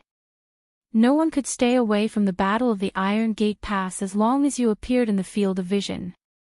Among the masters who had appeared in person, there were Chen Jibao, who came late with a stick of plum wine, Han Diaoxi, who was known to be good at killing celestial phenomena with his mysterious finger, Yang Taisui, the sick tiger who once stepped on half of the Dragon Tiger demon-slaying platform, White Bear Yuanzuozong, the 3rd person in the Liang army, Su Fengnian, who was at the false realm with his mysterious finger, Su Weisheng, who carried the red dragon sword, Bodhisattva of Tantric Buddhism, Golden Armor Man, who used to be one of the 4 grandmasters, Su Longxiang, who was born as King Kong, and Blue Bird, who held the instant spear.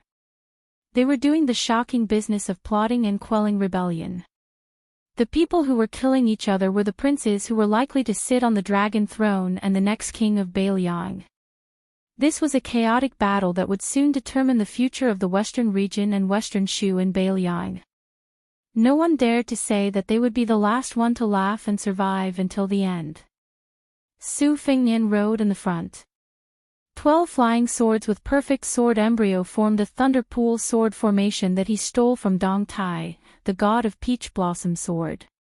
He crashed into the old monk in black, Yang Taisui, who was the main accomplice of the white-clothed case in the capital. Yuan Zuozong urged his horse to follow closely behind to support his royal highness, but the distance between them was 50 paces apart.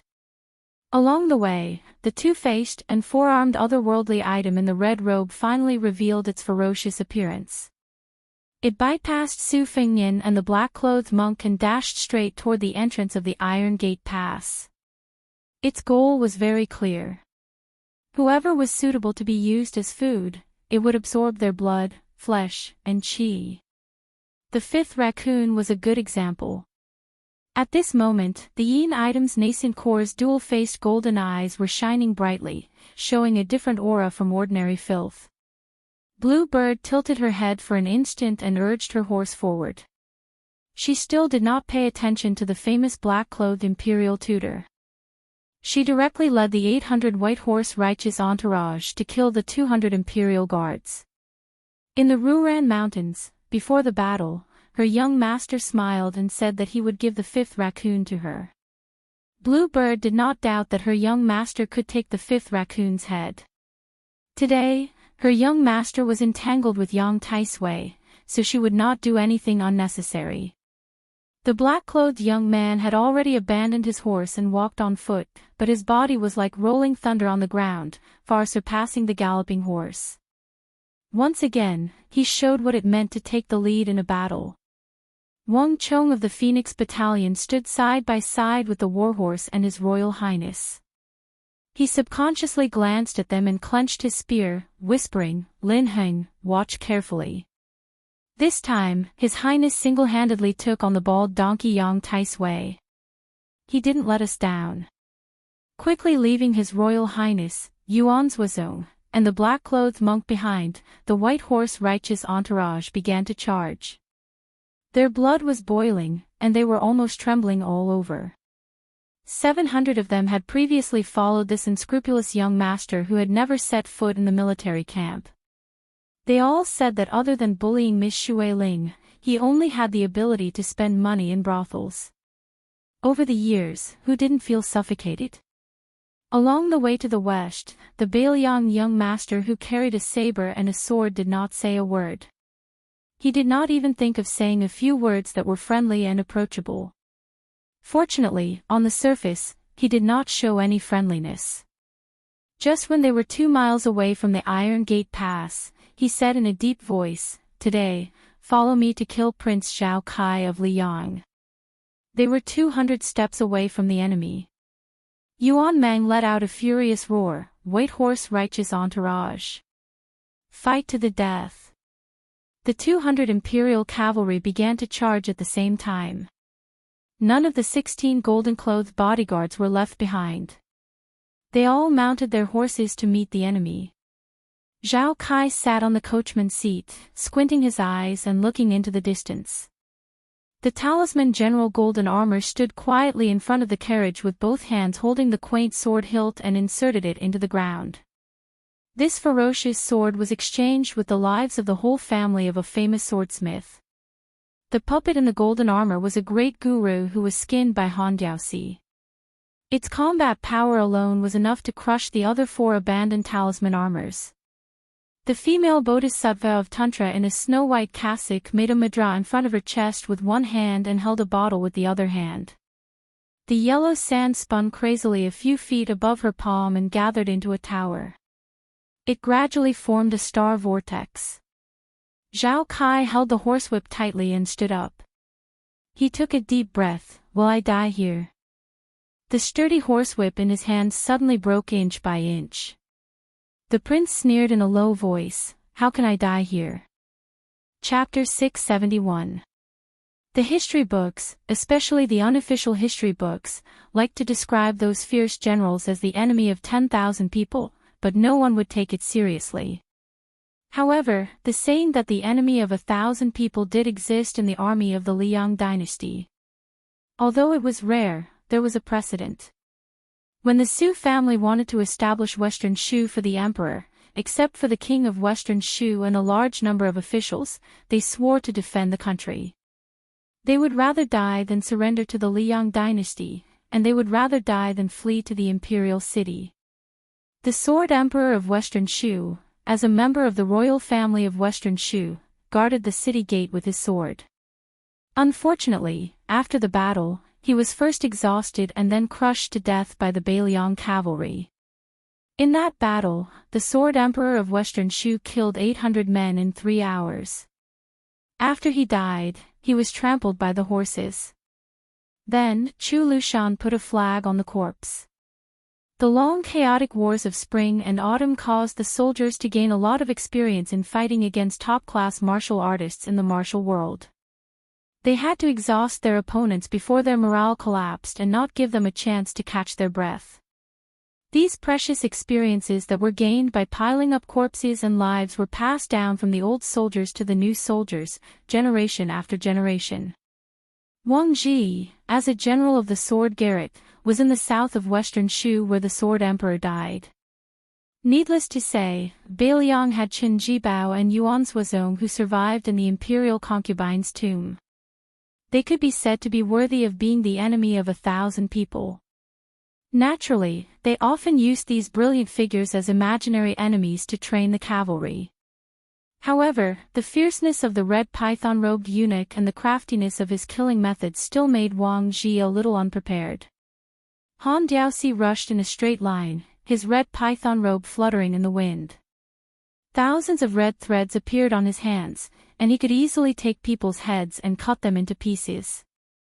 Except for Wang Ji's Beiliang saber cutting off some of the red threads and a few capable generals who luckily survived, no less than 30 cavalrymen were strangled by this human cat. Fortunately, the cavalry battle formation did not pursue multiple rounds of killing from the beginning. They wanted to be firm. Even if they had to give up a part of the advantage of the cavalry's impact, even if they had to give the 2,000 cavalrymen behind Han Diaoxi an innate advantage, they had to try their best to circle around and stop this old eunuch. The secret order Wang Ji received a few days ago was very simple. It only had 2 words, delay. With what? In addition to conserving 1,000 of his cavalry to prevent them from being defeated by the 2,000 people who knew each other well, the 2,000 cavalry that participated in the battle also did not swarm forward like a swarm of bees. Instead, they were divided into 20 cavalry groups of 100 men, striving to advance and retreat with a sense of propriety, so that the advantage of numbers could be fully utilized to the extreme. Wang Ji had already had 3 hurried exchanges with Han Diaoxi. The first time, he used his saber to block the enemy, and the other 2 times, he bent down to pick up the spears of his fallen comrades. The last time, he threw his spear back to chase after the red cat and threw it behind him. One of the spears was actually wrapped around the back of the spear as if it had grown eyes, directly twisting the spear into pieces. Wang Ji threw the spear for the 3rd time, directly abandoning the man and killing the horse. The frighteningly red cat unexpectedly reined in the horse and leapt into the air, dodging the flying spear. It even pulled the heads of the surrounding 5 cavalrymen into the air. Wang Ji's eyes were bloodshot as he cursed, "Mother***, you're not human at all." Behind Wang Ji, there were 8,000 horse hooves stomping on the ground. Wang Ji made a hand gesture, and the 1,000 cavalrymen who were motionless split apart like a flood, bypassing the reef in the middle of the river and rushing towards the 2,000 cavalrymen led by He Yan. In addition, the 6 cavalry groups that were on the periphery could not immediately surround the killer cat to engage in a fierce battle. Wang Ji carelessly rubbed his cheeks, spat out a mouthful of bloody saliva, and said fiercely, "If I don't die this time, no matter what, I will ask the king of Bailiang to be the general of 10,000 cavalrymen." Chen Jibao said that he wanted to kill Su Weisheng and bring her body to Western Shu to proclaim himself as the king. He did not have the slightest intention of showing any mercy, nor was he sloppy at all. Every time the plum wine came into contact with the ancient crimson feather sword, this famous sword would explode with a series of clear and melodious sounds like the roar of a dragon, trembling and melodious. Every time they collided, Su Weisheng, who was holding the sword in her right hand, would violently shake her right sleeve. The profundity of the plum wine was not limited to this. Every time Chen Jibao struck out with his spear, it seemed gentle, without the slightest bit of anger. But every time he shook his sleeve, the elite cavalrymen of the Great Snow Dragon Cavalry would suddenly die for no reason. Clearly, before they could get within 20 steps of the two of them, they died cleanly, as if a spear had pierced through their chests. They did not even have the time to feel the pain before their bodies flew backwards, falling into the yellow sand. Chen Jibao suddenly swung the plum wine, sweeping it out horizontally. The ancient crimson feather sword in Su Weisheng's hand drew a frightening arc that would definitely break an ordinary famous sword. The two cavalrymen behind Su Weisheng and her horse were once again mysteriously killed. Before they fell off their horses, their bodies in the air were exactly the same as the ancient crimson feather sword, drawing an arc in the air. Lightly taking back the plum wine, Chen Jibao pointed at the ground, and the tip of the spear spun out a flower. Looking at the woman who was spitting out blood, he lightly smiled. "This is the time when the plum is still young. You really don't plan on extending your left hand." The second sword of Taoism, the ancient crimson feather sword, in the end, is still the word order. Su Weisheng did not make a sound. Chen Jibao turned his head to look at the Iron Gate Pass. "I originally wanted to go there and cut down the python and dragon, and then enter Shu alone. This way, no matter who it is acceptable." The plum wine in his hand gradually turned a deep purple. Su Weisheng threw the ancient crimson feather high into the air. High into the clouds, it attracted the heavenly thunder. Su Weisheng was just about to blurt out the word order. A spear pierced through the abdomen. Chen Jibao pulled out the plum wine, drawing a stream of blood from the woman's body. His face was expressionless. Su Weisheng was still trying his best to say the word order. Then, the white-robed man spun to the end of the spear and knocked him off his horse. It seemed like he was showing mercy, but in fact, this plum turning from green to purple was the real killing move. At this moment, a woman was flying south on her sword. Behind the woman was a green-robed Confucian scholar leisurely following. The young woman was extremely beautiful, and the way she rode the sword was like a carefree immortal. She fiercely glared at Su Weisheng, who was her second mortal enemy in her life, and said coldly, "I'm just watching. Don't expect me to make a move." On the other hand, the middle-aged Confucian scholar who had dominated the world chuckled and said, "The plum wine goes best when it's purple." Qiao Chongqing floated over and supported the woman whose soul was swaying unsteadily. He pressed down on her heart meridian, gently inserted a pill, and gently put her down. Only God knew if she was dead or alive. He was just doing his best. In fact, it was still difficult to escape death by forcefully attracting the heavenly tribulation. Death warriors deserved to die. If it wasn't for the fact that he had scouted this place and the yellow sand was thousands of miles long, even the land immortal Qiao Chongqing wouldn't have been able to catch up. Qiao Chongqing stood up and stretched out his hand, asking, "Confucian sage Chen Jibao, can you fight?" This white-robed warrior immortal, who no one in the world knew had quietly entered the saint realm, raised the plum wine that was surrounded by a vast purple aura and said calmly, "Please." Chapter 672. The night duty area of the Minister of Governmental Affairs was located on the east side of the palace's Longshan Gate. Below the palace walls was a row of low-tiled houses. Compared to the grandiose style of the Hall of Governmental Affairs' two provinces, it truly seemed extremely shabby. Tonight, the current court's Grand Secretary Zhang Julu was personally on night duty in the palace. Of the three high officials, because West Chu's Grand Tutor Sun Shiji had been transferred out of the capital to become the administrator of West Chu's old territory, the Minister of Governmental Affairs of the three provinces was originally vacant. Out of the three positions, two of them were immediately left empty. This was becoming more and more outrageous, not conforming to the dynasty's etiquette system. Immediately, the influential officials of all levels of society were speculating about who would have the qualifications and luck to replace Sun Shiji and leap up. Gangnam-do's Lu Daolin had just been promoted to the position of Minister of Rights for less than a year, yet the left Chancellor Huan Wen immediately became the big shot that everyone looked up to. In the Minister of Governmental Affairs main hall, apart from the low room in the center with the name Zhang Lu sitting inside, Zhang Julu, Lu Daolin's younger brother Lu Baijie was also in the easternmost short room. This Tang Shi Sword Immortal was the newly appointed Assistant Minister of the Ministry of War, coincidentally also on duty. Even though the Ministry of War was controlled by Gu Jiantang, it had always been impervious to oil and salt, with the other ministers and the 5 ministries having the intention of not interfering with each other's business. Of the 6 ministries and Yamen seals, only the Ministry of War had its own main hall and side room. Towards this, Zhang Julu, who was known for being strict in governance, unexpectedly dealt with it without batting an eyelid.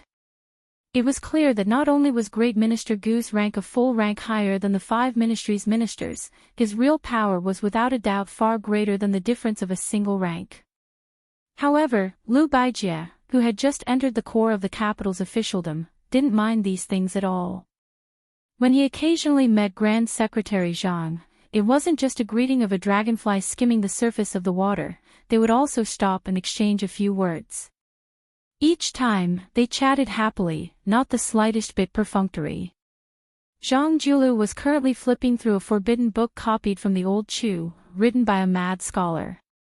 Sun Shiji, who had rushed to Guangling Path to take up a post to appease the clamoring public opinion, actually wrote a letter specifically for this matter, pleading for leniency for that scholar, pleading for leniency. When Zhang Julu received that letter during the day, he didn't immediately reply, only asking for a forbidden book from the Imperial Archives, carefully flipping through it. Just as he was reading to the point where his brows were furrowed, the blue-eyed, purple-bearded Grand Secretary heard a burst of bold laughter from outside the main hall. The number of old fellows who dared to cause such a ruckus in the inner court could be counted on one's fingers. Zhang Julu put down the forbidden book and glanced at the full moon hanging on the wall outside the window.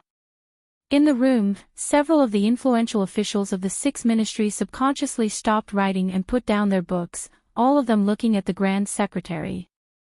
Zhang Julu smiled and gestured at everyone, indicating that they should ignore him. Unlike when the previous Grand Secretary was in charge of the minister's desk, although the officials in Zhonglu were all 4th rank and above, they were actually almost a generation younger than before. There were very few gray-haired old men with muddled eyesight. Most of them were around 50 years old, and there was even one in his early 40s who had entered the central government as the assistant minister of the Ministry of Personnel. Zhang Julu gently stepped over the 2 thresholds and walked out of the main hall that was privately called Zhang Lu by the court. He saw the left Chancellor Huan Wen's old face that couldn't be any more familiar. In addition, there was also the Minister of Rights Lu Daolin, who was originally on duty in front of the Imperial Palace's West Qinshi Palace. When a prince left the capital to be conferred a vassal, it was a major event that would affect the entire situation. The Ministry of Rights of the Imperial Clan Court and the Hall of Governmental Affairs had to put in effort in all aspects. There was not the slightest bit of error. However, between Huan Wen and Lu Daolin, there was another man. The most conspicuous thing about him was the yellow dragon robe he wore. Zhang Julu quickly stepped forward and was about to bend down to pay his respects when the emperor gently supported his arm. Zhang Julu no longer pretended to be humble. Out of the corner of his eye, he saw a young eunuch. He said he was young, but that was only in comparison to the previous eunuch from the ceremony directorate, Han Xingxian. Originally, it should have been Han Diaoxi who accompanied the emperor at his side. Zhang Julu, who had never interacted with the eunuchs of the internal court, didn't want to delve too deeply into it. It was enough to know what was going on in his heart. Lu Daolin saw that the three of them had no intention of immediately entering the room, so he was the first to take his leave and walked into Zhonglu. The emperor waited until the Minister of Rites entered the room before joking in a warm voice, "My two beloved ministers, please come with me to the Ministry of War's main hall for a while. I know where the tea is good. It's the authentic spring spirit lake tea before the rain." Zhonglu's side isn't good. The tea is also sloppy and can't enter one's mouth. Zhang Julu, who didn't pay much attention to the rules when interacting with his subjects in private, smiled and said, "Sure, I don't like shamelessly freeloading wine. Things like freeloading tea, there's no harm in doing it a few times while General Gu isn't here. However, I reckon that Chancellor Huan won't be interested." Huanwen glared at him and said, "Zhang Baiyan, you've only just seen His Majesty and you're already in a hurry to set me up." Zhang Julu glanced unhappily at Huanwen, who had his hands behind his back. "Such a strong aroma of wine, do you think I can't smell it? Since His Majesty has rewarded you with good wine, you should obediently shut up and drink your wine later. Don't get drunk and go crazy." Huanwen, who was exposed by his bad friend, laughed loudly. The emperor of the Zhao family was also in a good mood. He walked with the two pillars of the country to the Ministry of War's East Wing main hall. There was a saying that there was a confrontation with Zhonglu here. With regards to these harmless disputes, the emperor heard them and dismissed them with a laugh. Even in front of Zhang Julu and Gu Jiantang, he could still casually tease them without any ill feelings. After crossing the threshold, they saw that His Majesty had personally come to the main hall. The officials of the Ministry of War in the outer and inner rooms all rushed out and knelt on the ground. The Assistant Minister of the Ministry of War, Liu Baijie, knelt at the front and his voice was also the most passionate and mellow. The emperor had everyone rise. He had no intention of lecturing them. He only asked them to return to their desks to deal with military affairs. However, he left Liu Baijie behind. The emperor of the Zhao family thought highly of this person. He had repeatedly ordered him to enter the palace to discuss military affairs. He had even asked sword fairy Tang Shi to teach swordsmanship to a few of the imperial grandsons. It could be said that the emperor's kindness was vast and mighty. This allowed Liu Baijie to quickly establish himself in the imperial court in the capital. No one dared to slight him. There was a huge painting of mountains and rivers hanging on the wall of the outer room. The emperor had the three dignitaries sit down and drink tea.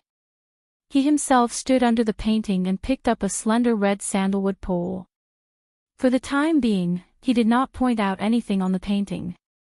Zhang Julu drank a mouthful of the goddess of spring bilyaconch, which had become a tribute tea because of a poem.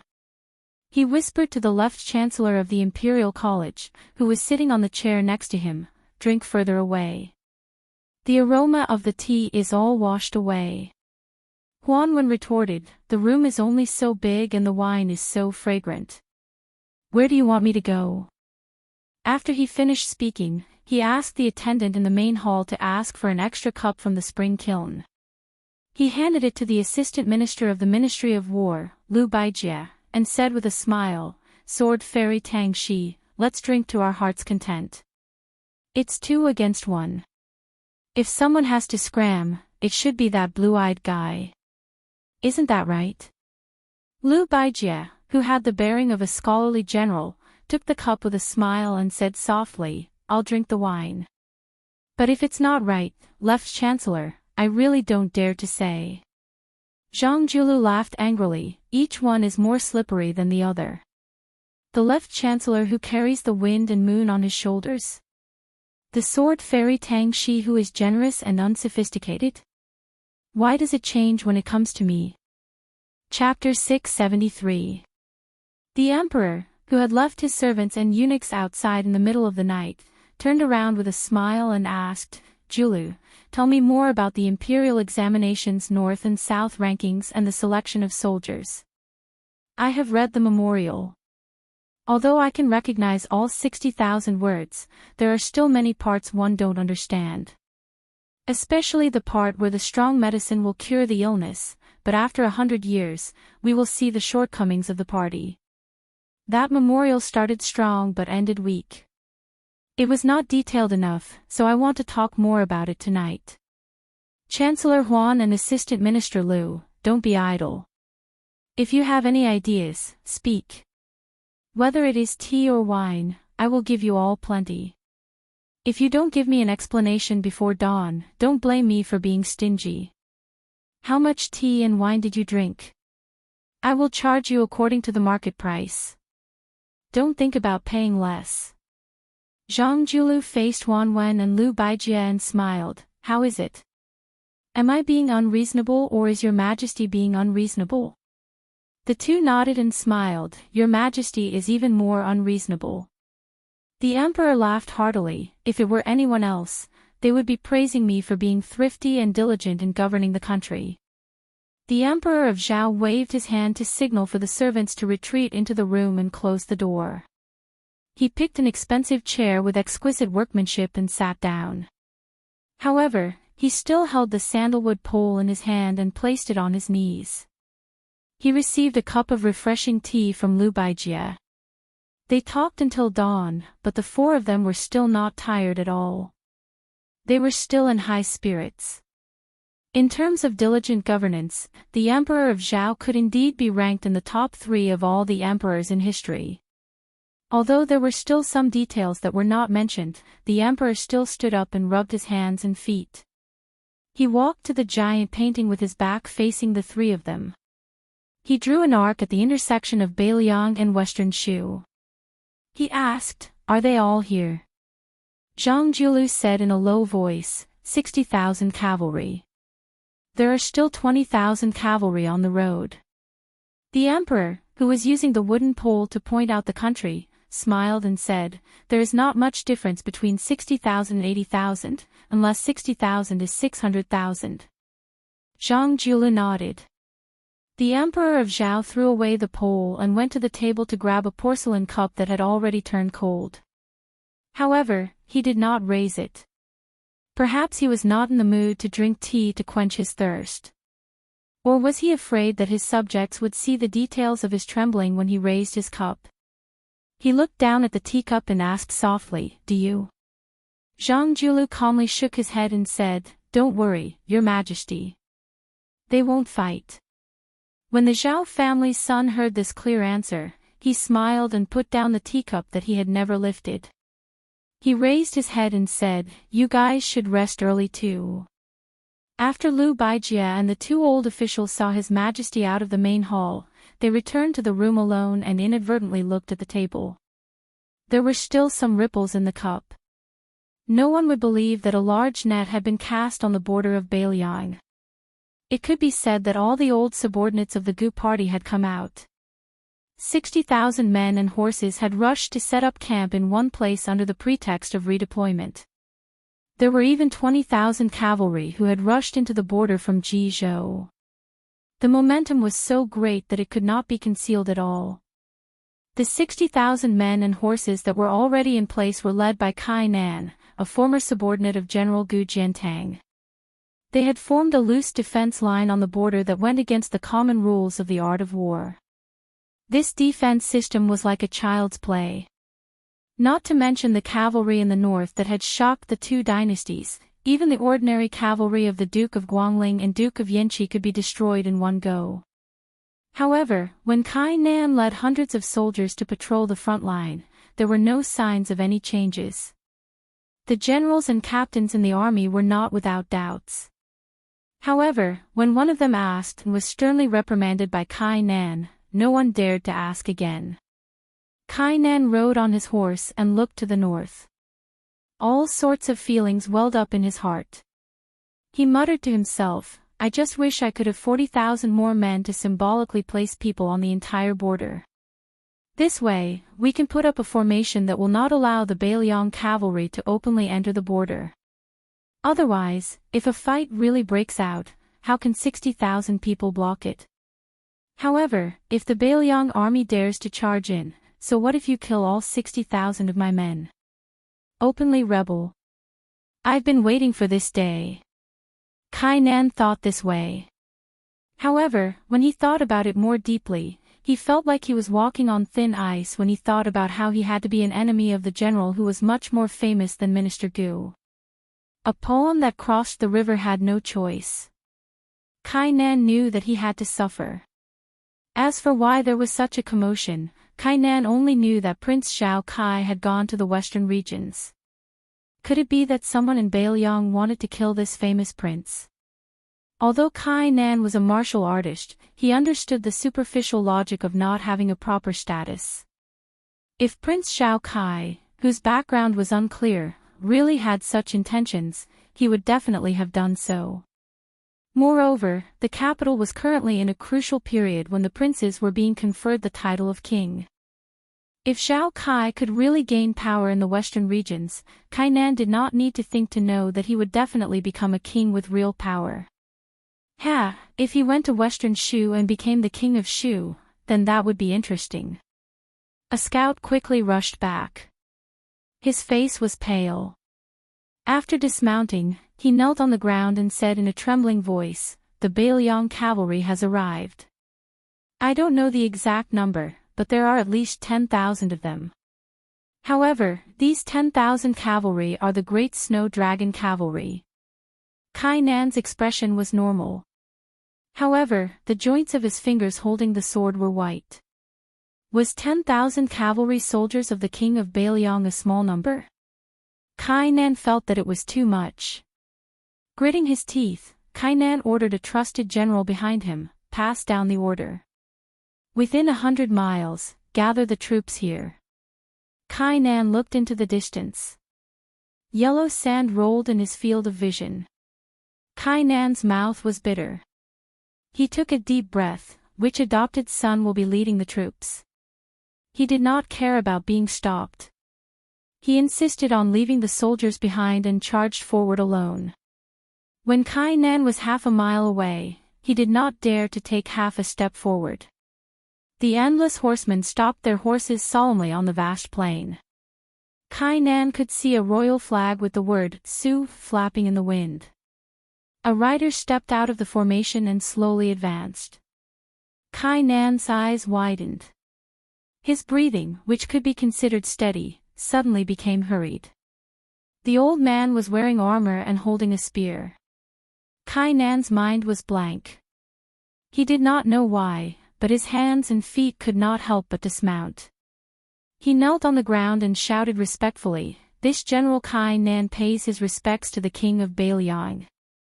The man, horse, and spear approached Kainan. The general gave a light sound of acknowledgement. The warhorse continued to slowly move forward. The sound of its hooves trampled on Kainan's heart. Reining in his horse, the general Su Shao finally put on his armor and spear again. He looked into the distance and asked softly, "Only 60,000 men. Isn't Gu Jiantang being too stingy?"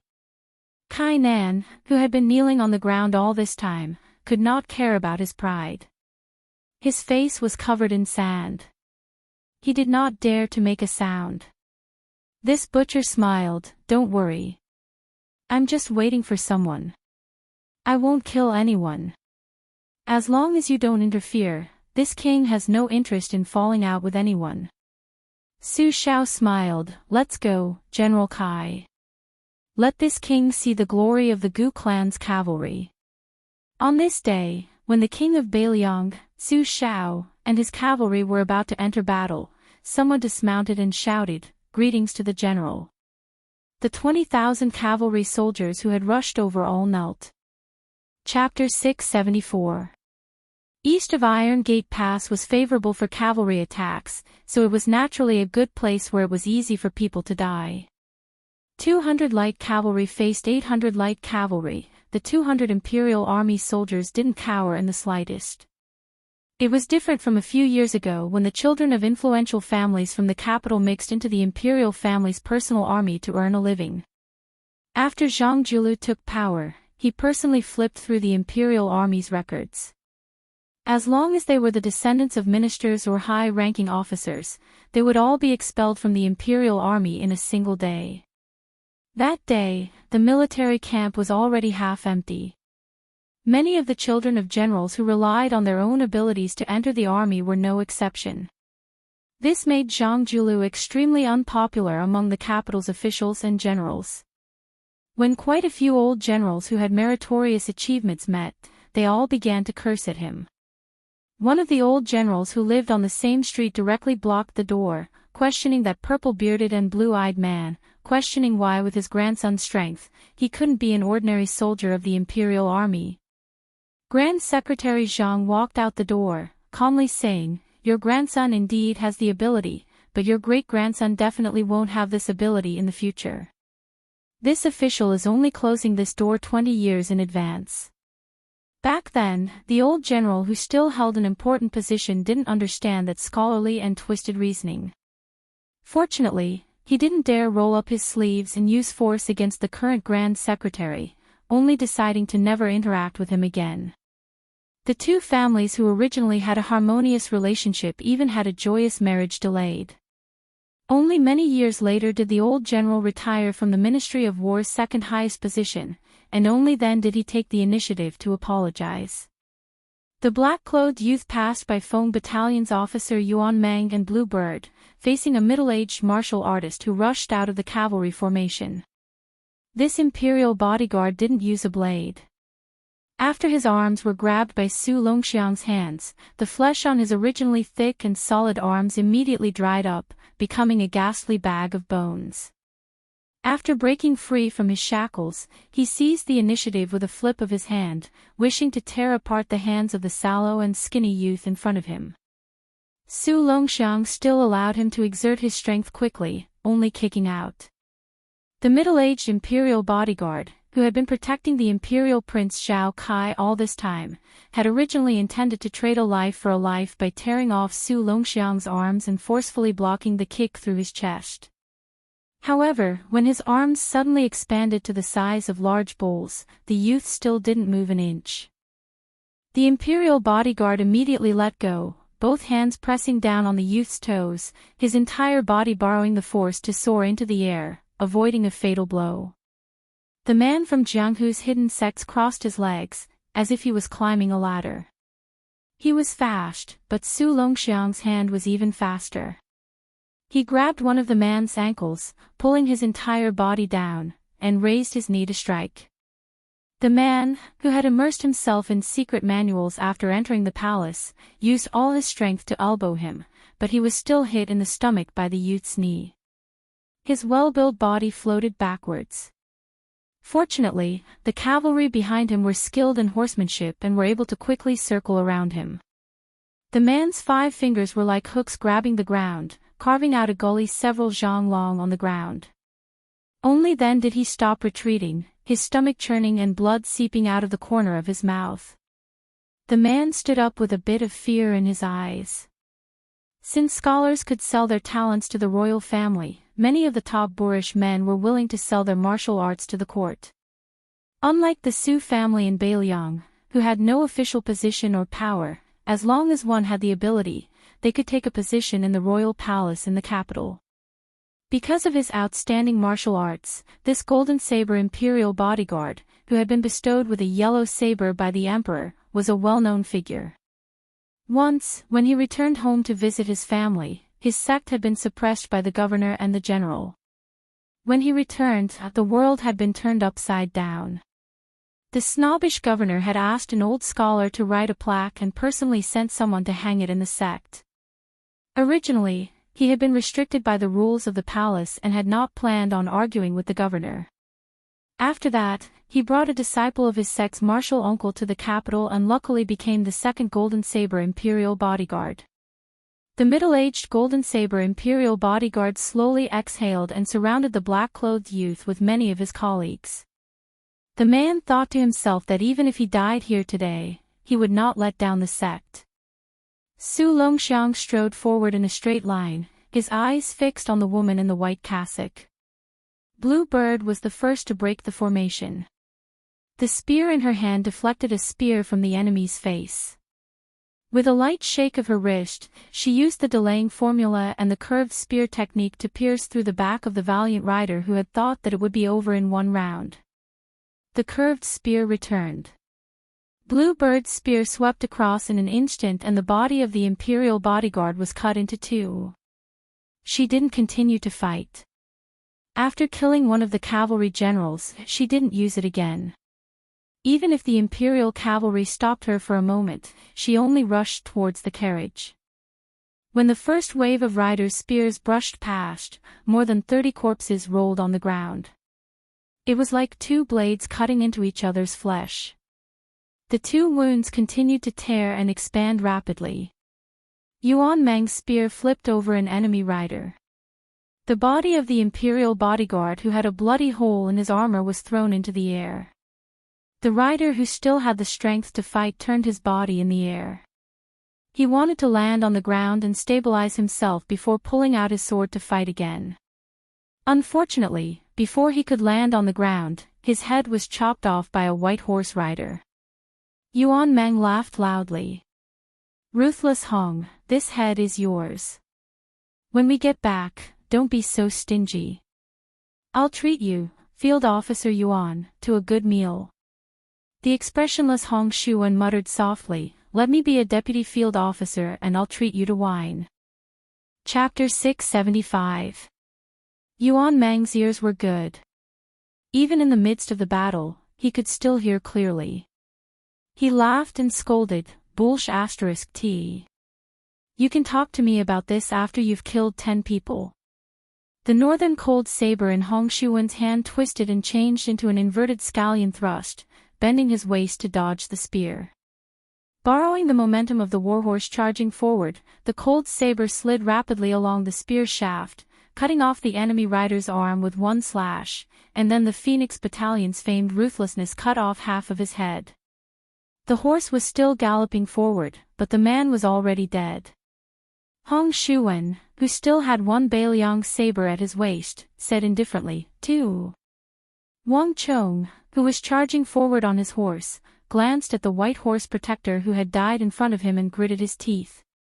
Suddenly, a red cloud floated over their heads and fell outside the iron gate.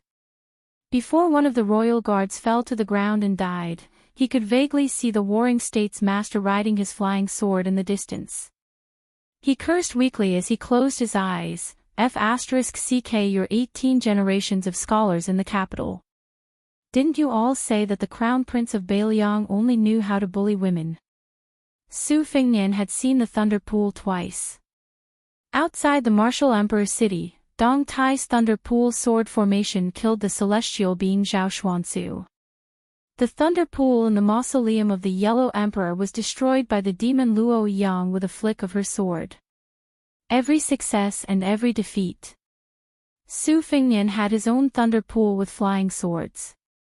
He had once told Su Beiji that within a few feet of the Thunder Pool, killing people with flying swords was as easy as pie. At first, the sickly old monk in black did not pay much attention to the young heir of Beiliang's talk of revenge. Yang Taisui was a martial artist, and even a level 2 master of martial arts could make Su Fingnian suffer, not to mention Yang Taisui.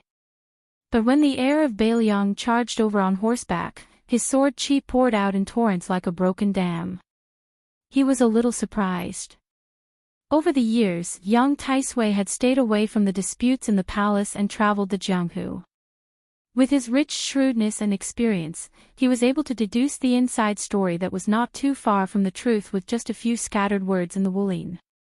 However, he had expected Su Fingnian, who had the great yellow courtyard that Wang Zhonglo had bestowed upon him, to not have so little inner strength, and his sword chi should not be so ferocious. Yang Taisui gently waved his sleeve again and again. The 12 flying swords bounced back again and again. Su Fingnian stopped his horse about 10 zhang away, his hands pressing down on the spring thunder and spring autumn. He was quiet, not making a sound, not saying a word. This was the power of the Wu family's flying swords with a perfect sword embryo. Where one's mind was, the tip of the sword would be there. Moreover, These 12 flying swords were the condensation of the peach blossom sword god Dong Tai's life's work. Even if he had erased the Rui sword embryo before giving the swords to them, the 12 flying swords themselves had long been smooth and transparent. Return to the sect. The old monk in black smiled and spat out these 2 words. One of his hands formed a palm in front of his chest. With a flick of his sleeve, he drew the 6 flying swords into his sleeve. His large sleeve billowed like a balloon. Of the remaining 6 flying swords, Tai stabbed towards the space between Yang Taisui's eyebrows. The old monk raised his hand and slapped, sticking close to Tai. His body seemed to be moving slowly, but this palm forcefully caught 4 flying swords, including Tai in the air. The other 2 bamboo horse and peach blossom swords struck the old monk's back one after another. However, the Kisaya was like a stone thrown into a lake, waves rippled behind it. The bamboo horse and peach blossom swords returned without any effect and were caught between the 4 fingers of Yang Taisui's palm. The 12 swords were all in the old monk's sleeve and hand. Yang Taisui looked at the young man sitting still on the horse and said softly, "Your Highness, can you retreat now?" Su Fengnian twitched the corner of his mouth. "It's still early. You're not dead yet." He stretched out his hand and flicked his fingers in the air in front of him. The 6 swords were still imprisoned by the fingers of the old monk in black, but the 6 swords in the sleeves had already broken out of the sleeves. Yang Taisui was surprised and muttered to himself, breaking longevity with a knock of the fingers. Tao was not monopolized by Taoism. The 3 sects had always been searching for their own Tao. And Confucianism was not the same as the Confucianism that Saint Zhang had set down layers of rules and regulations. If it were not for the fact that he owed a favor that he had to repay, Chao Chongqing would have liked to chat with the white-clothed soldier sage about the differences between their Daos. Chao Chongqing had become a Confucian sage thanks to the ruins of the Western Wall, thanks to the princess' words that the rise and fall of the people were the suffering of the people, and thanks to the noble spirit of the scholars that remained after the fall of West Chu.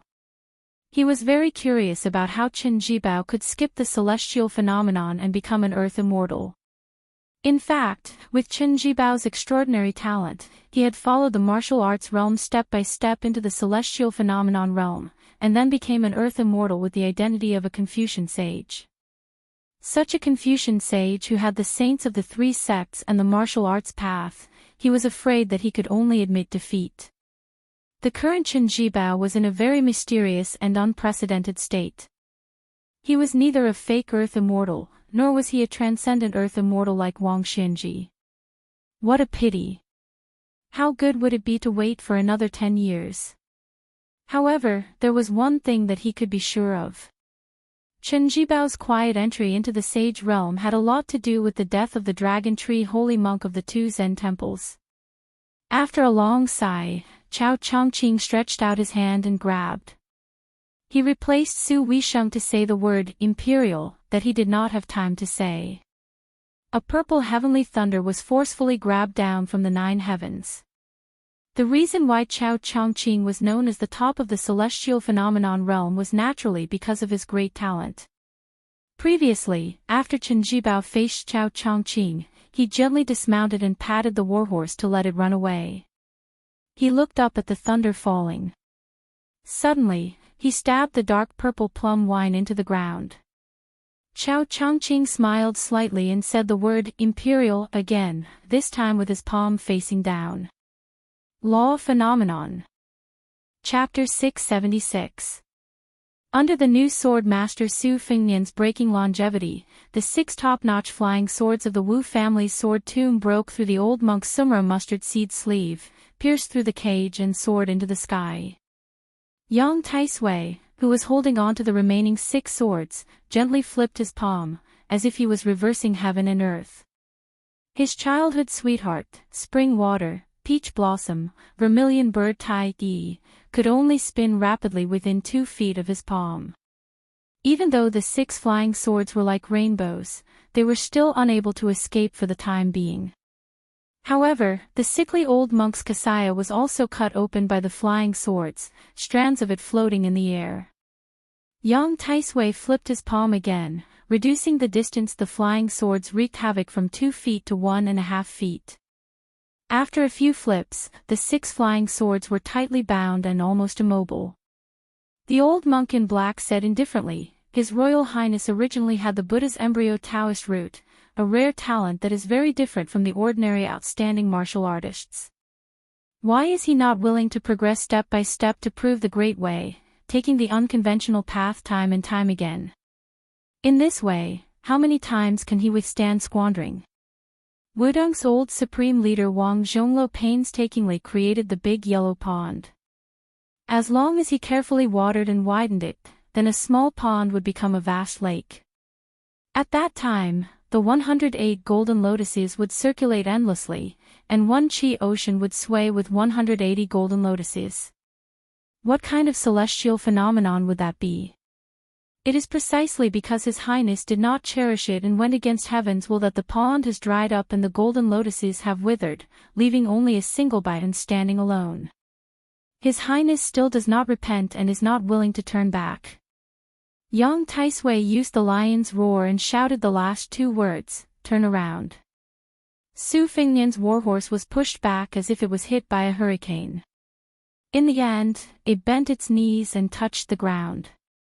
Su Fengnian floated down from his warhorse and slapped the scabbard of the spring and autumn sword. The scabbard swung in an arc, and the spring and autumn sword left its scabbard. After drawing a large circle in the air, the sword hovered in front of Su Fengnian. Su Fengnian walked in front of the warhorse, and with such a shield, the warhorse quickly raised its knees and steadied itself. After riding for such a long distance, the Fergana steed, which was entirely golden and resplendent, had already developed some sort of mystical connection. Lightly tapping its hooves, it reluctantly turned around and trotted away, turning its head back 3 times with every step. In the distance, Yuan Zhuozong, who was riding his horse slowly outside the great circle, put his Bailiang saber back into its sheath. Su Fengnian said coldly, "The first 2 sword deities, Li Chungang and Dong Tai, did things like opening mountains. However, the saints of the 3 sects closed their doors and sealed their mountains, fearing karma and karma. Once tainted, it would be like a seed thrown into a stone wall. Sooner or later, it would burst the cliff. The dragon tree monk did not become Buddha because he was unwilling. The abbot of the 2 Zen temples had already achieved perfection, but he cared more about spreading Buddha land and spreading mercy everywhere. Although you, Yang Taisui, have shaved your head and put on a kasaya, you are still a legalist in your bones. What you practice is the art of maneuvering. If you become a Buddha's head, that would be the biggest joke." Yang Taisui smiled and said, "It's true that I can't become a Buddha's head and attain the bodhisattva fruit. However, it's not difficult to stop you. By the time Han Xingxian arrived at the Iron Gate Pass, he would be like the mantis stalking the cicada, unaware of the oriole behind. If he persisted in going about things the wrong way, disregarding his cultivation base and life, then Northern Liang's Chen Jibao, who had quietly entered the Saint Realm, would arrive, and he would become a slingshot. At that time, it would really be like Huang Longshi's prophecy, working hard for others, working hard for whom? Your Highness is a rare intelligent person. You should know that it's better for Prince Shao Kai to be the king of Shu than for Chen Jibao to be the second king with a different surname. The reason why Beiliang and Beimang can be a tripartite balance of forces is that there is less internal friction. Once they are separated, it's hard to say. In my eyes, Beiliang's real enemy is Zhao Kai, who will be the king of Shu 10 years later, and Chen Jibao now. Your Highness should know how to choose between the 2 after weighing the pros and cons." Su Fengnian shook his head and said, "That's not how the abacus works." The old monk in black used Buddhism's great direct knowledge to imprison the bamboo horse, vermilion bird, and the other 5 flying swords. It seemed to be an understatement, but it was definitely not as leisurely as it seemed. The flying swords were buzzing like thunder and lightning in the sky. At this moment, every inch of his palm was filled with killing intent. Yang Taisui was about to speak when Su Fengnian waved his hand and said, "You Buddhists believe in following fate. Although you are my senior, your fate has already been used up in that drinking session. Since that's the case, let's not play around here. Today, we have to end it cleanly." Yang Taisui, whose skinny body could not support the black cassock, said sternly, "Su Fengnian, do you really think I can't kill the evil demon?" Su Fengnian laughed and said, "Back then, didn't the imperial astronomer also use the words evil demon to describe me before I was born?" After saying that, Su Fengnian took 2 steps forward and used the spring and autumn sword as the core of the thunder pool sword formation. He put 2 fingers together and wiped the blade of the sword. The spring and autumn sword penetrated the yellow sand on the ground. Su Fengnian recited silently, "I use the spring and autumn sword to break the spring and autumn sword." Yang Taisui said angrily, "How dare you?" This lad was so preposterous that he wanted to use his own fate to steal the secrets of heaven through this famous sword. This was where the real interception came from. Su Fengnian's body, which only people like Tao Manwu who had exceptional insight could see the purplish gold aura in the yellow, suddenly rose up and floated in the 9 heavens. The old monk in black flipped his palm, but he still could not control the 6 flying swords of the bamboo horse. The latter all left his hands and skimmed along the ground before stopping 10 feet above the yellow sand. The 6 flying swords, which had long been eager to take action in the sky, revealed themselves and formed a Big Dipper sword formation with the spring and autumn sword on the ground. Chapter 677. The 12 flying swords and the spring and autumn sword formed a yin-yang 2 forms sword formation. The 12 swords formed a thunder pool sword formation. With the mysterious knowledge taught by Hong Shixiang, the young Wudang martial uncle, the swords formed a perfect circle. Yuan Zuozong patted his horse and retreated. This battle had nothing to do with him. After hesitating for a moment, Yuan Zuozong was stunned. He glanced at Su Fengnian and then began to gallop. After passing through the battlefield full of corpses, he grabbed a long spear and went straight to the white-clothed female bodhisattva. As Yuan Zuozong advanced, the red-robed otherworldly item retreated. Yang Taisui looked at the sky and shook his head with a smile, "That's a big move. But the kid of Su family, do you really think I'm a vegetarian?" The old monk in black stomped the ground. His feet didn't even touch the ground and didn't even raise the yellow sand. He shouted, "100 feet of mercy." Yang Taisui broke the jade buckle on his chest and took off the black cassock. He twisted his finger and the cassock flew up to the sky like a black cloud above the old monk's head. It was like a canopy rising from the ground. The ancient book once said that there was a treasure tree planted by immortals in Zhongnan Mountain. It towered hundreds of feet into the clouds without branches or leaves. This should be one of Yang Taisui's secret methods to fight against the heavenly punishment after he was 100 years old. Which of the top playboys in the world didn't have great opportunities and trump cards? After the cassock rose to the sky, it rolled up hundreds of feet of black clouds and shrouded the sky above Iron Gate Pass. Yang Taisui glanced at the handsome young man in the distance. Even this sickly old monk, who had once held the highest position in the world and had retreated bravely, could not help but have mixed feelings for a moment. He had really underestimated him.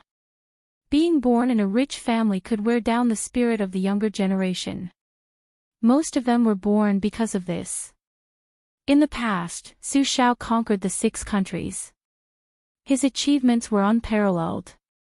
This was the first dead knot. That woman was pregnant with Su Fengnian. She entered the palace in white and became an immortal on earth. She became a sword immortal overnight. This was another dead knot. Su Fengnian did not want to be a hedonistic son of rich parents. This was another dead knot. Su Fengnian had been restraining himself for 20 years. Now that he had achieved great success in his martial arts practice, the hostility and resentment in his heart had tightened the knot that had never been untied. Yang Taisui slowly closed his eyes and put his palms together. A dead knot can only be resolved with death. But today, Su Fengnian has to die first. Amitabha. Su Fengnian allowed the heavens and earth to absorb his luck. Blood slowly flowed out from his 7 orifices. Since Su Fengnian started practicing saber martial arts, and later on, he even raised his sword. How many fights and dangers had he experienced?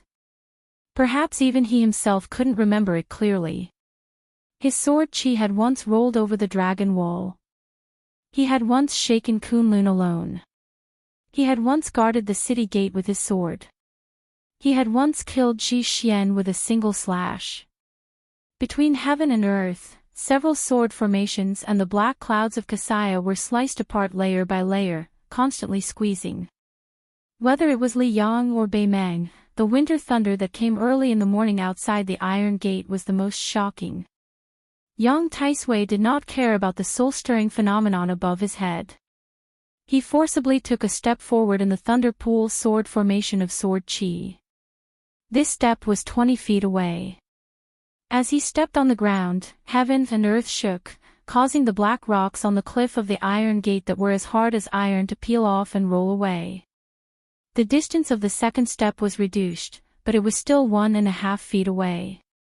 He took 6 steps in a row, each step leaving a Buddha lotus mark on the ground. The old monk in black looked at the young man who was only an arm's length away with pity. These 6 steps plus the previous stomp were the true supreme Buddhist supernatural power of 7 steps blooming lotus. Inside the sword formation, other than the obvious 6 huge lotus flowers, there were also countless small lotus flowers that appeared out of thin air on the ground. It was like a fairy scattering flowers all over the sky, but also like the blessing of 500 arhats. The huge sword formation shook. This part of heaven and earth was like a heavenly deity shaking a huge bucket, rippling without end.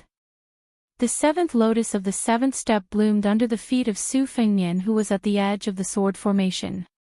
Su Fengnian's face was yellow and gold, and he looked a little dispirited. However, the old monk still persisted and sent out a palm, passing through the thunder pool sword formation. He did not care that a flying sword that was guarding this part of the formation cut his skin and pushed his palm towards Su Fengnian's chest.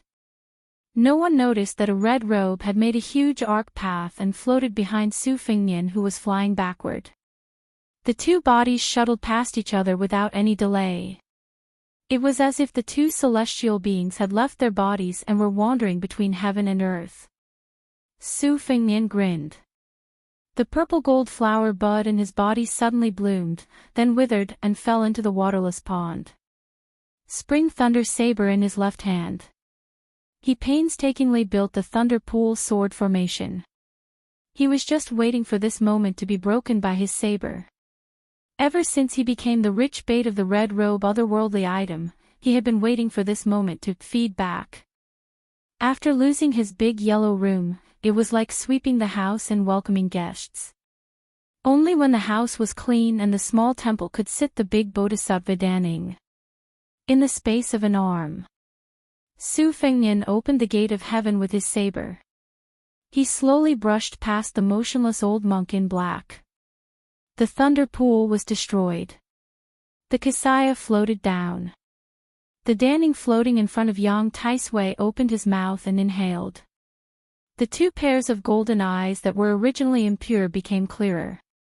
2 arms grew under his armpits. Su Fengnian covered his mouth with his hand. Blood flowed between his fingers as he slowly walked forward. First, it was the fake mysterious finger. Then, to make things worse, he borrowed strength to achieve the fake celestial phenomenon. In this life, unless he stepped on dog shit and directly became an earth immortal, he could forget about becoming a peak master.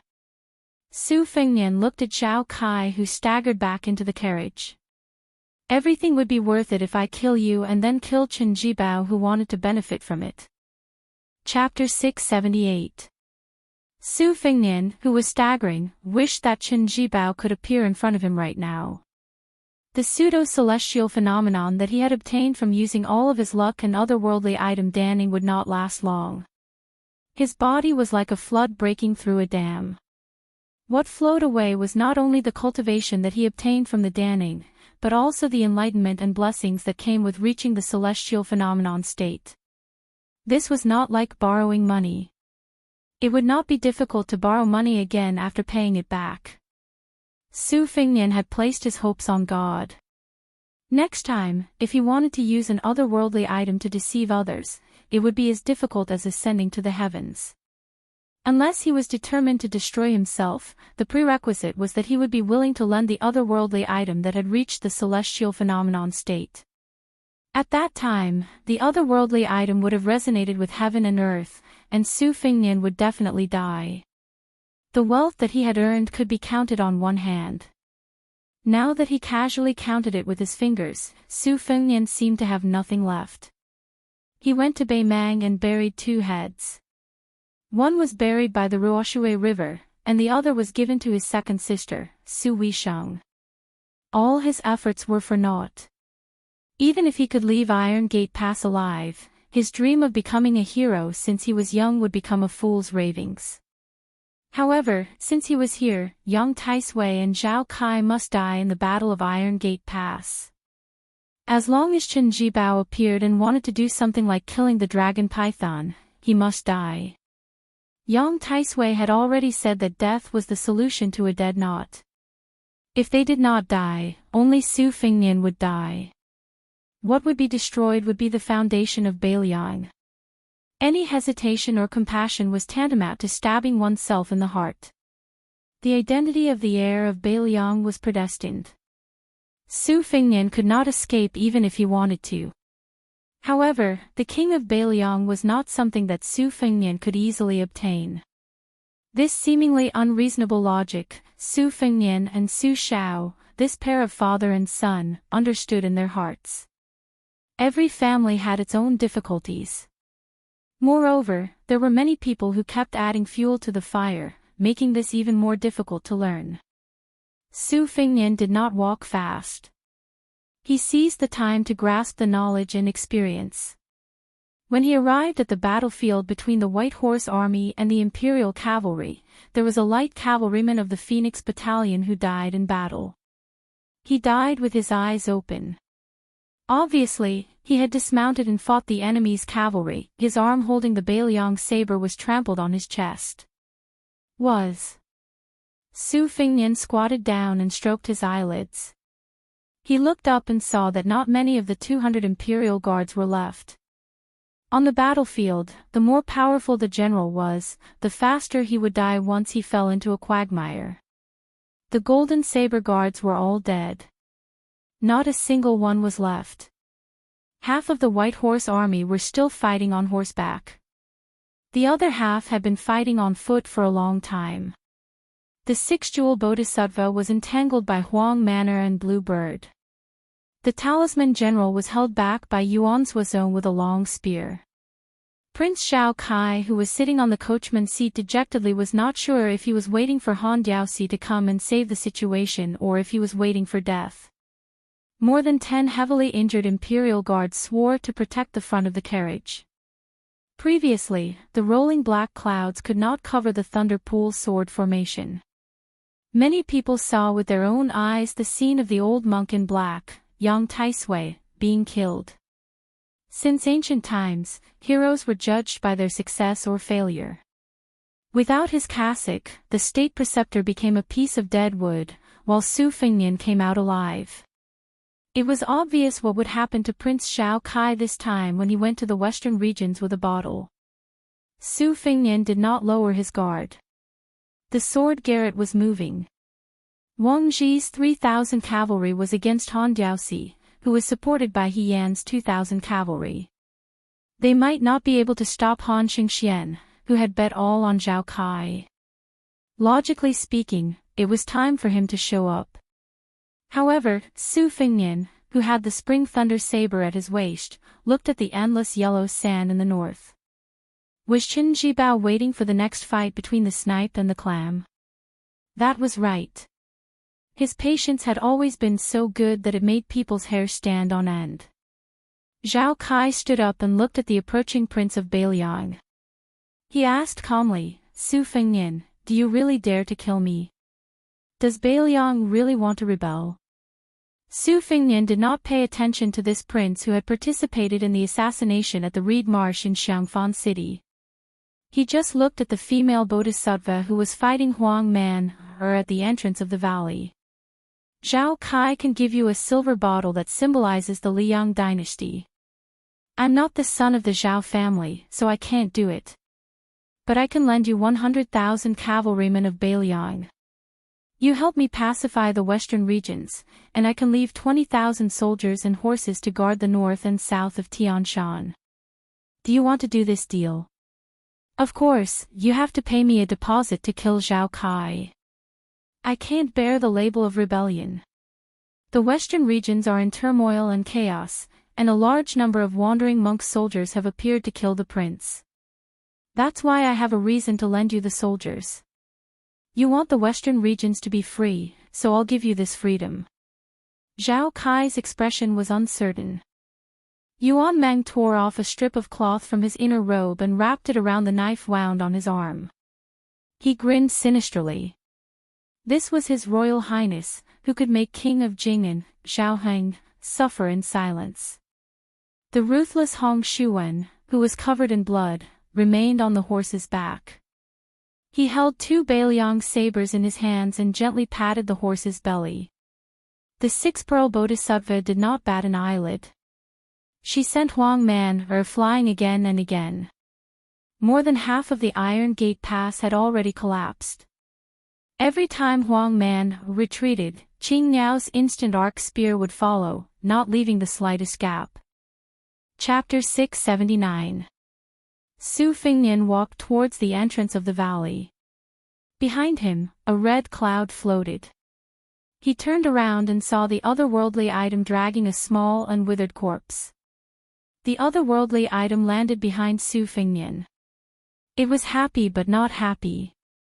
It looked even more solemn. Su Fengnian patted its head and pointed at the cliff. The otherworldly item tilted its head and flew towards the cliff of Iron Gate Pass.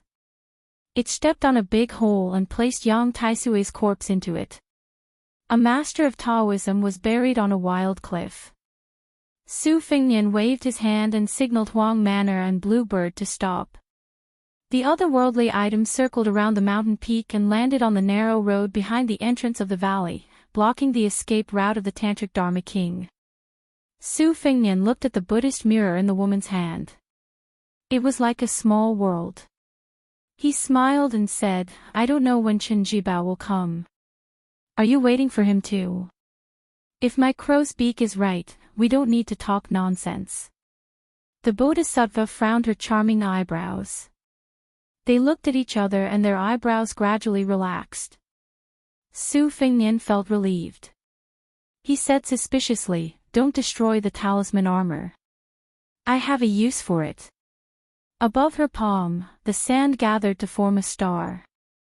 9 sand balls had been revolving mysteriously like the stars in the sky. At this moment, the star collapsed and countless yellow sand drifted away between her fingers. The Bodhisattva didn't say a word. She just walked towards Zhao Kai, who was much luckier than Su Fengnian. As she walked, the Bodhisattva lowered her eyebrows and pondered. Even with her innate skill in Taoism, she couldn't figure out why Zhao Kai was defeated.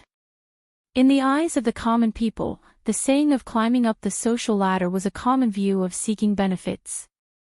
However, when one reached her level, it was infinitely more magnificent.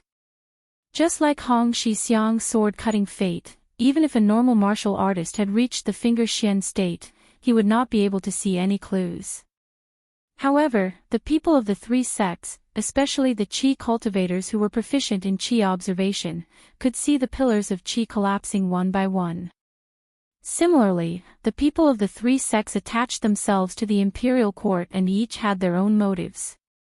Take Mount Longhu's great heavenly master Zhao Danping for example.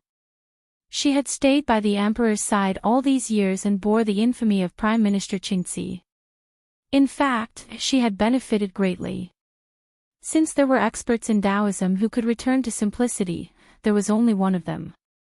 There were also people who found loopholes and filled in the gaps, using countless ones to form a square and circle.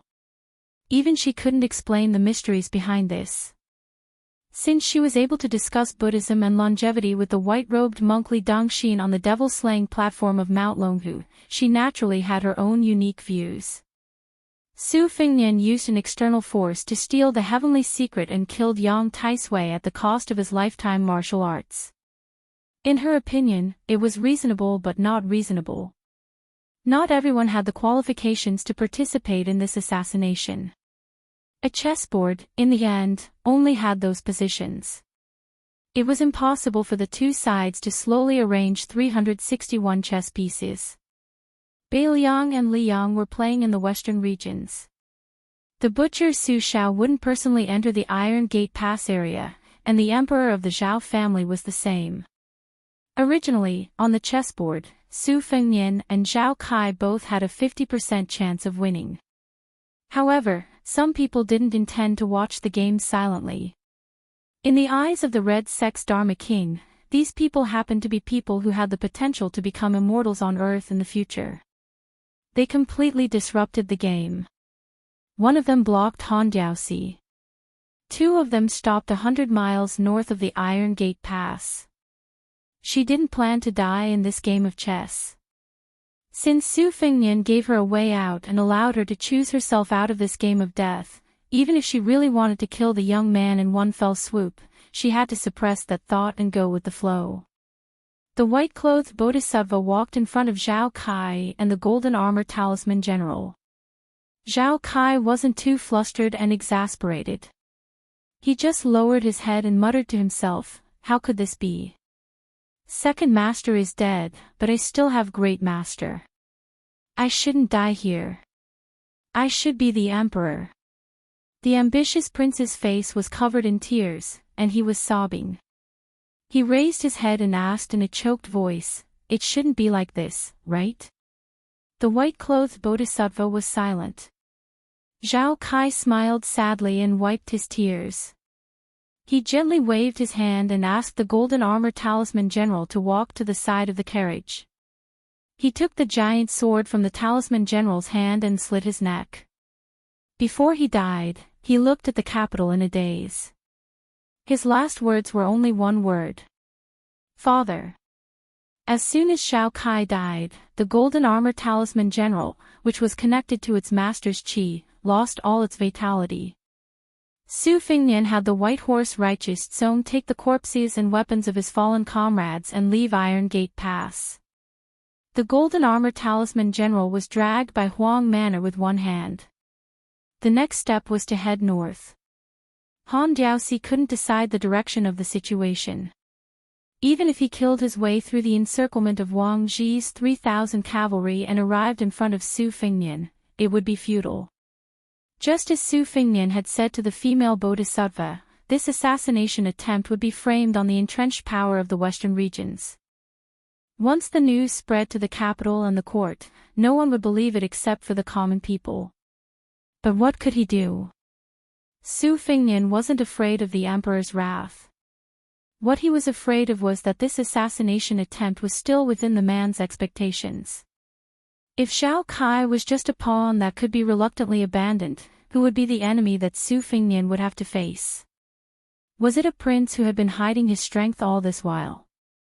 To the east of Iron Gate Pass, Han Diaoxi was running alone in the desert. He was blocked by a white fox wearing an embroidered winter ornament. To the north, the Confucian sage Chao Chongqing and the plum wine Chen Jibao were still confronting each other. Su Fengnian suddenly looked back at Iron Gate Pass. Near the carriage, the uneasy female bodhisattva had a head full of black hair. Chapter 680. The next chapter starts at 3:00 in the morning.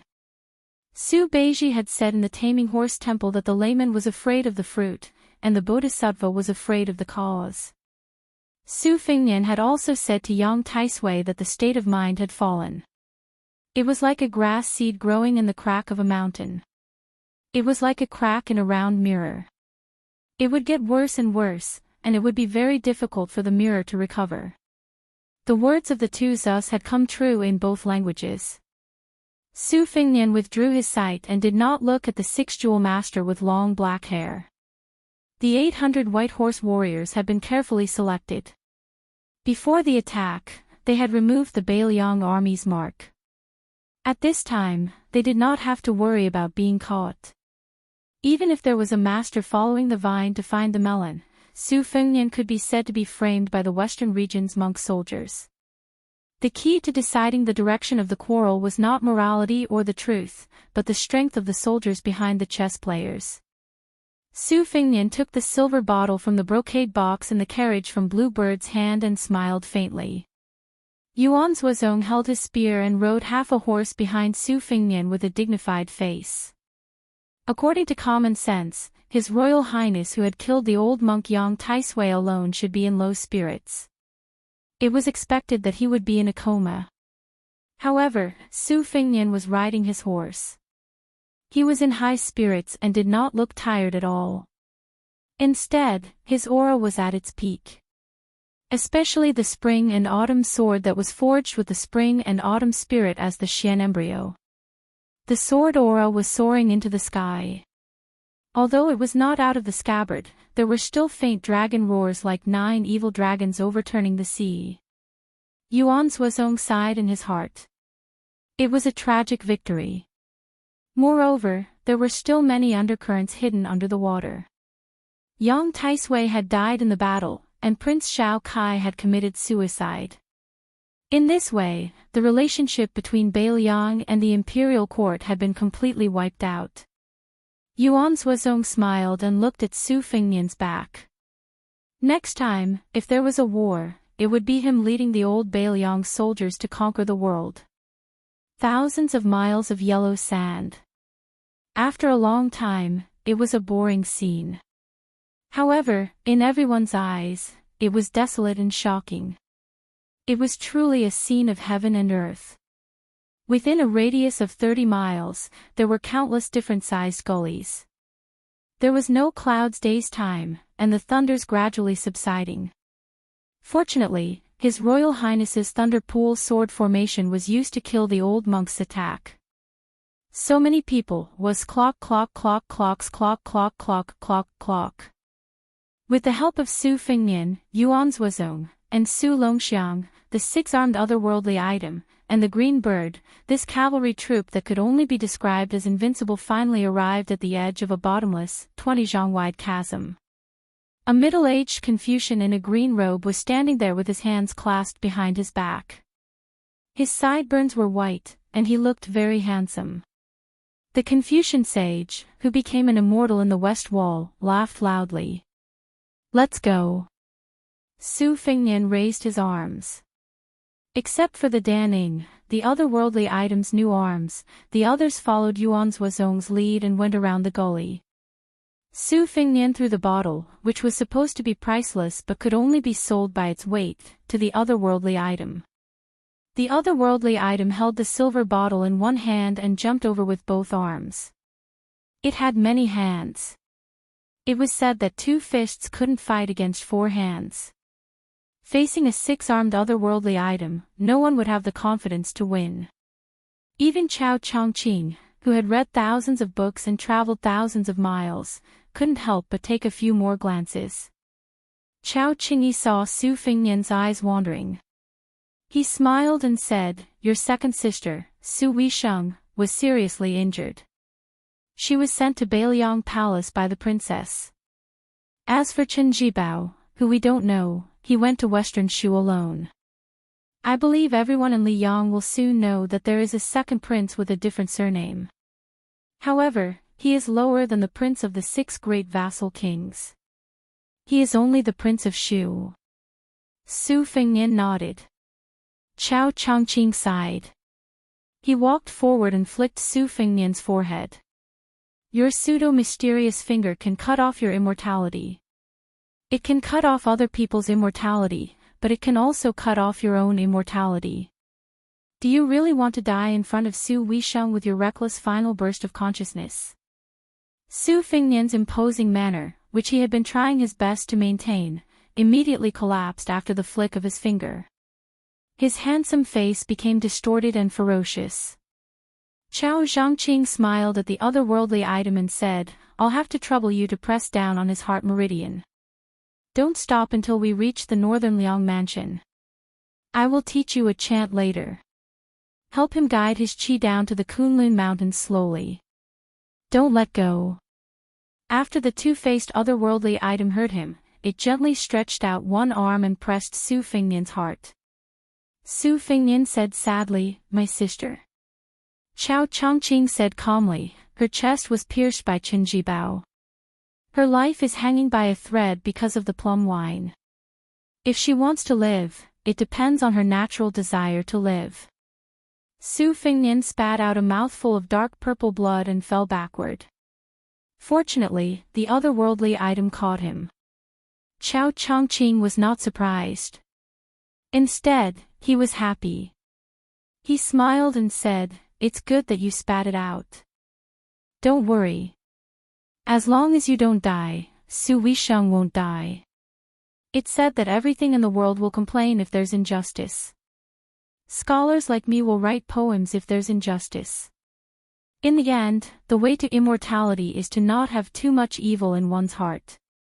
You've endured for too many years. Do you know why Senior Li Chungang always said that your talent is not as good as the princess? The princess is naturally more transparent than you. Of course, it's also because she's a woman." Su Fengnian's vision was blurry. He could vaguely see Chao Qingyi's tattered clothes and bloodstains on her body. He endured the piercing pain and gritted his teeth. Is Qinjibao the king of Shu a last-minute plan by the Zhao family's emperor? As long as I dare to kill Zhao Kai, he will let Qinjibao go to Western Shu to be crowned the king. Or did he make a promise with Qinjibao? Chapter 681. Chao Changqing knocked on the ground again to prolong his life.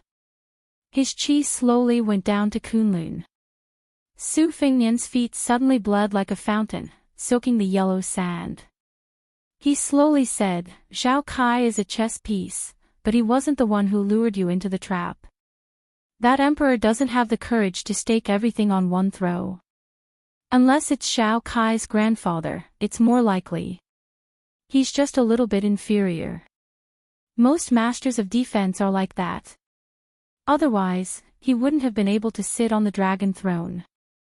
Zhao Kai is a piece that you want to use to slay the dragon in the future, but it's not like you can't give him up. It all depends on how Beiliang deals with it. Without this assassination, Zhao Kai would have had 10 years to establish a firm foothold in Western Shu and Western regions and cut off Beiliang's escape route. With enough capital, Zhao Kai might have been able to ascend the dragon throne. However, if someone blocked Zhao Kai in Western regions, especially you, the capital would have had a backup plan. Because Qinjibao would have had to go out. As long as you could rise, he wouldn't have had a reason to stay in Beiliang. Qinjibao and your father are the same kind of people. Deep down, they still care about each other. That year, when the old emperor forced Su Shao, the general didn't rebel. That's why. As long as one side didn't die of old age, they wouldn't cross the bottom line and rebel. This kind of thing has nothing to do with right or wrong. People live on one breath. Without this breath, they won't be able to achieve great things. I, Chao Changqing, am no exception. Su Fengnian, if you don't feel like you don't have the bearing of a master, let's sit down and talk. Su Fengnian smiled and nodded.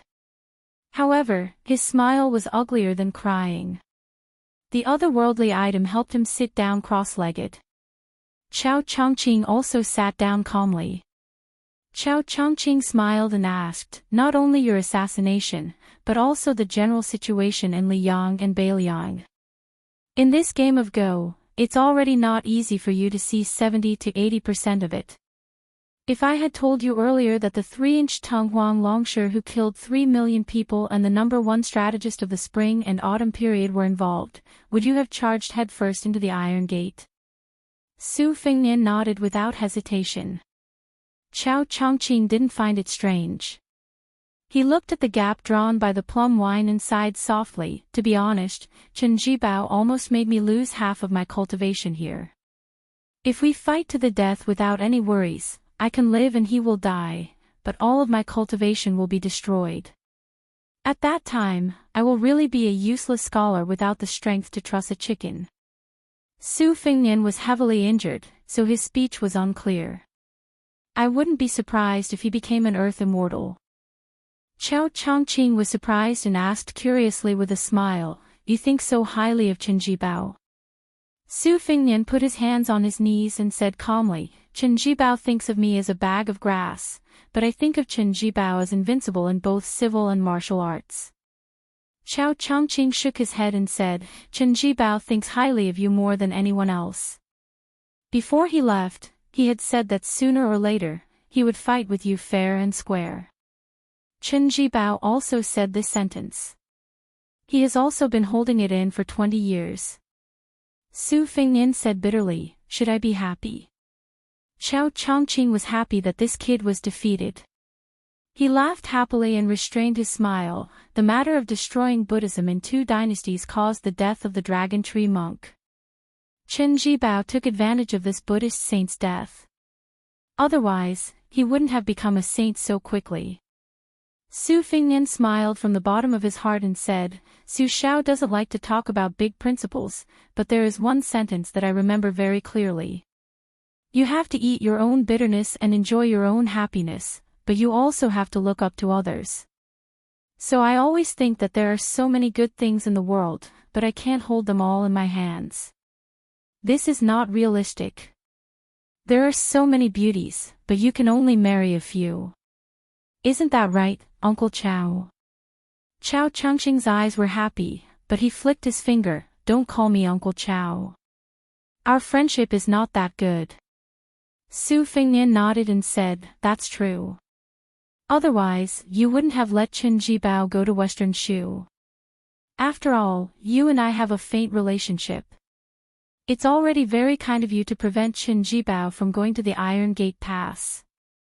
Chen Jibao went to Western Shu because of the shady business in the capital where he killed 1,000 enemies and lost 800 of his own men. He planted a seed of disaster for Beiliang. Liang is not much better. Since you want to restore West Chu's destiny, this is a very good thing.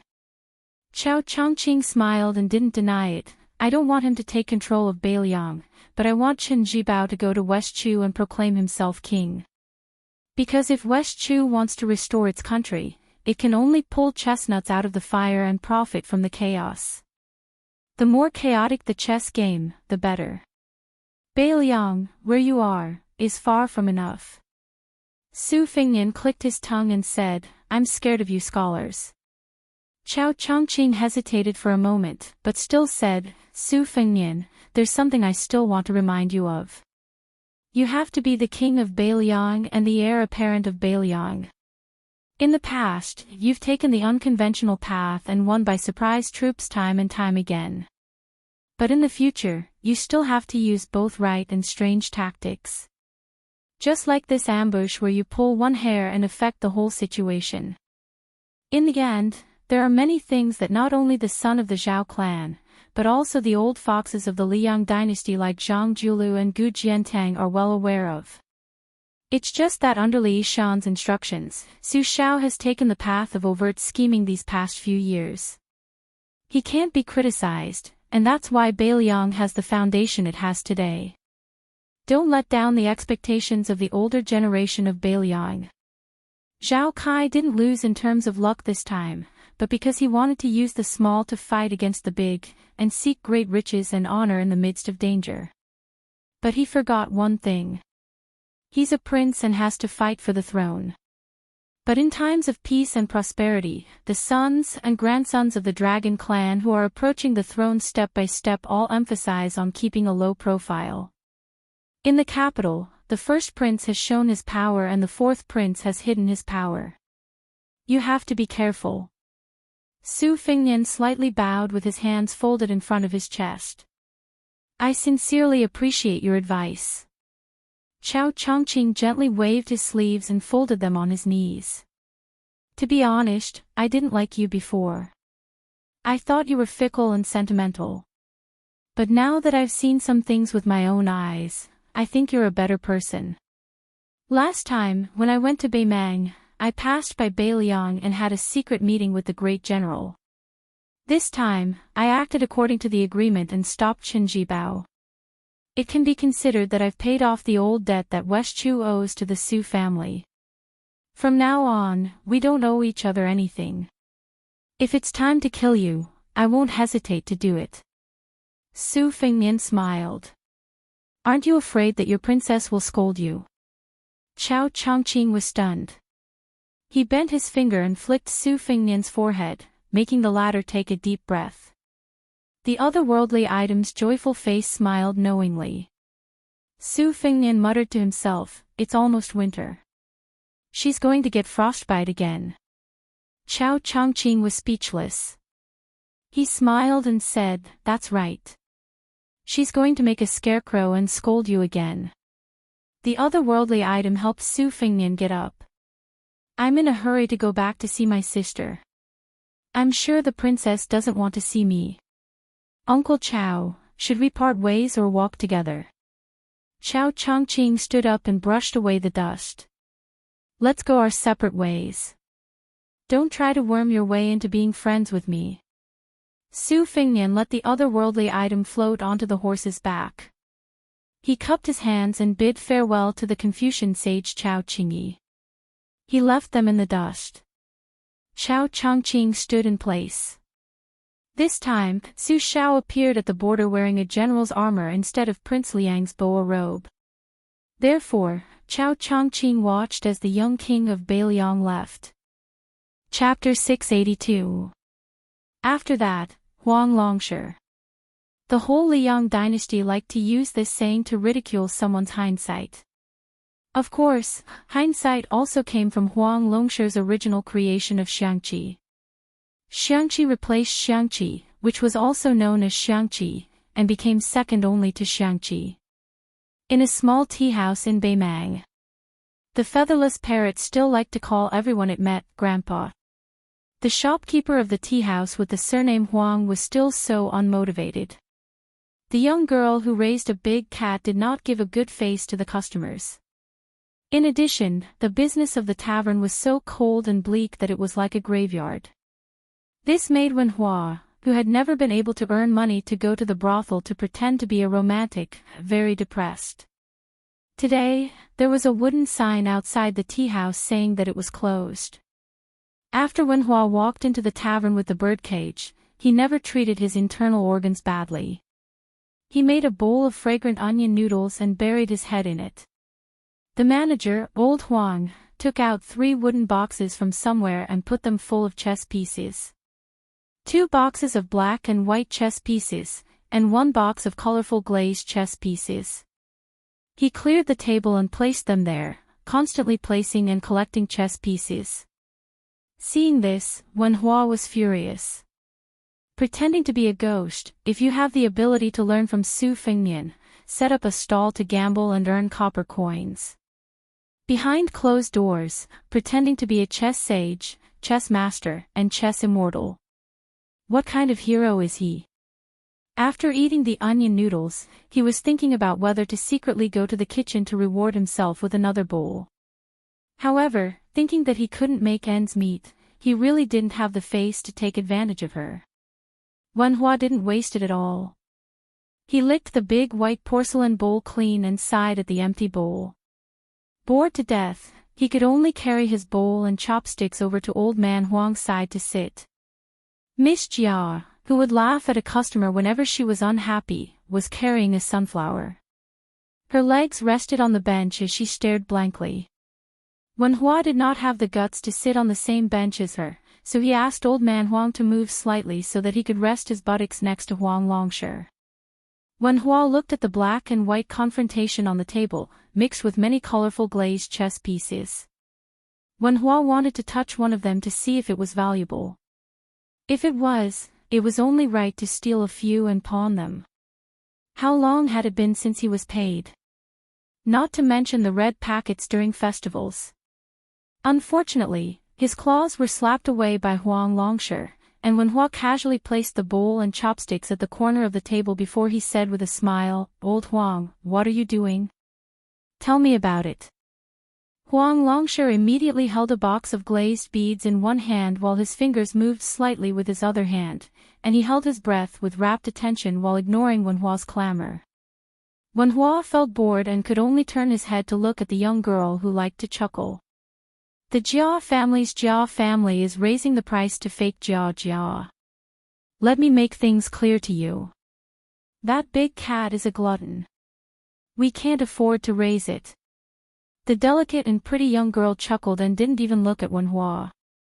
Wen Hua, who worked hard for the tavern, slammed the table and said angrily, "Don't rely on old Huang to support you. Ha ha ha, I don't have the divine ability to turn stones into gold. The three of us can't even eat as much as that big cat. The business of the tavern is so bad, but you don't seem to care. Say, didn't the customer from yesterday say that the tea wasn't good enough, and you wanted to take a plate and cut his head?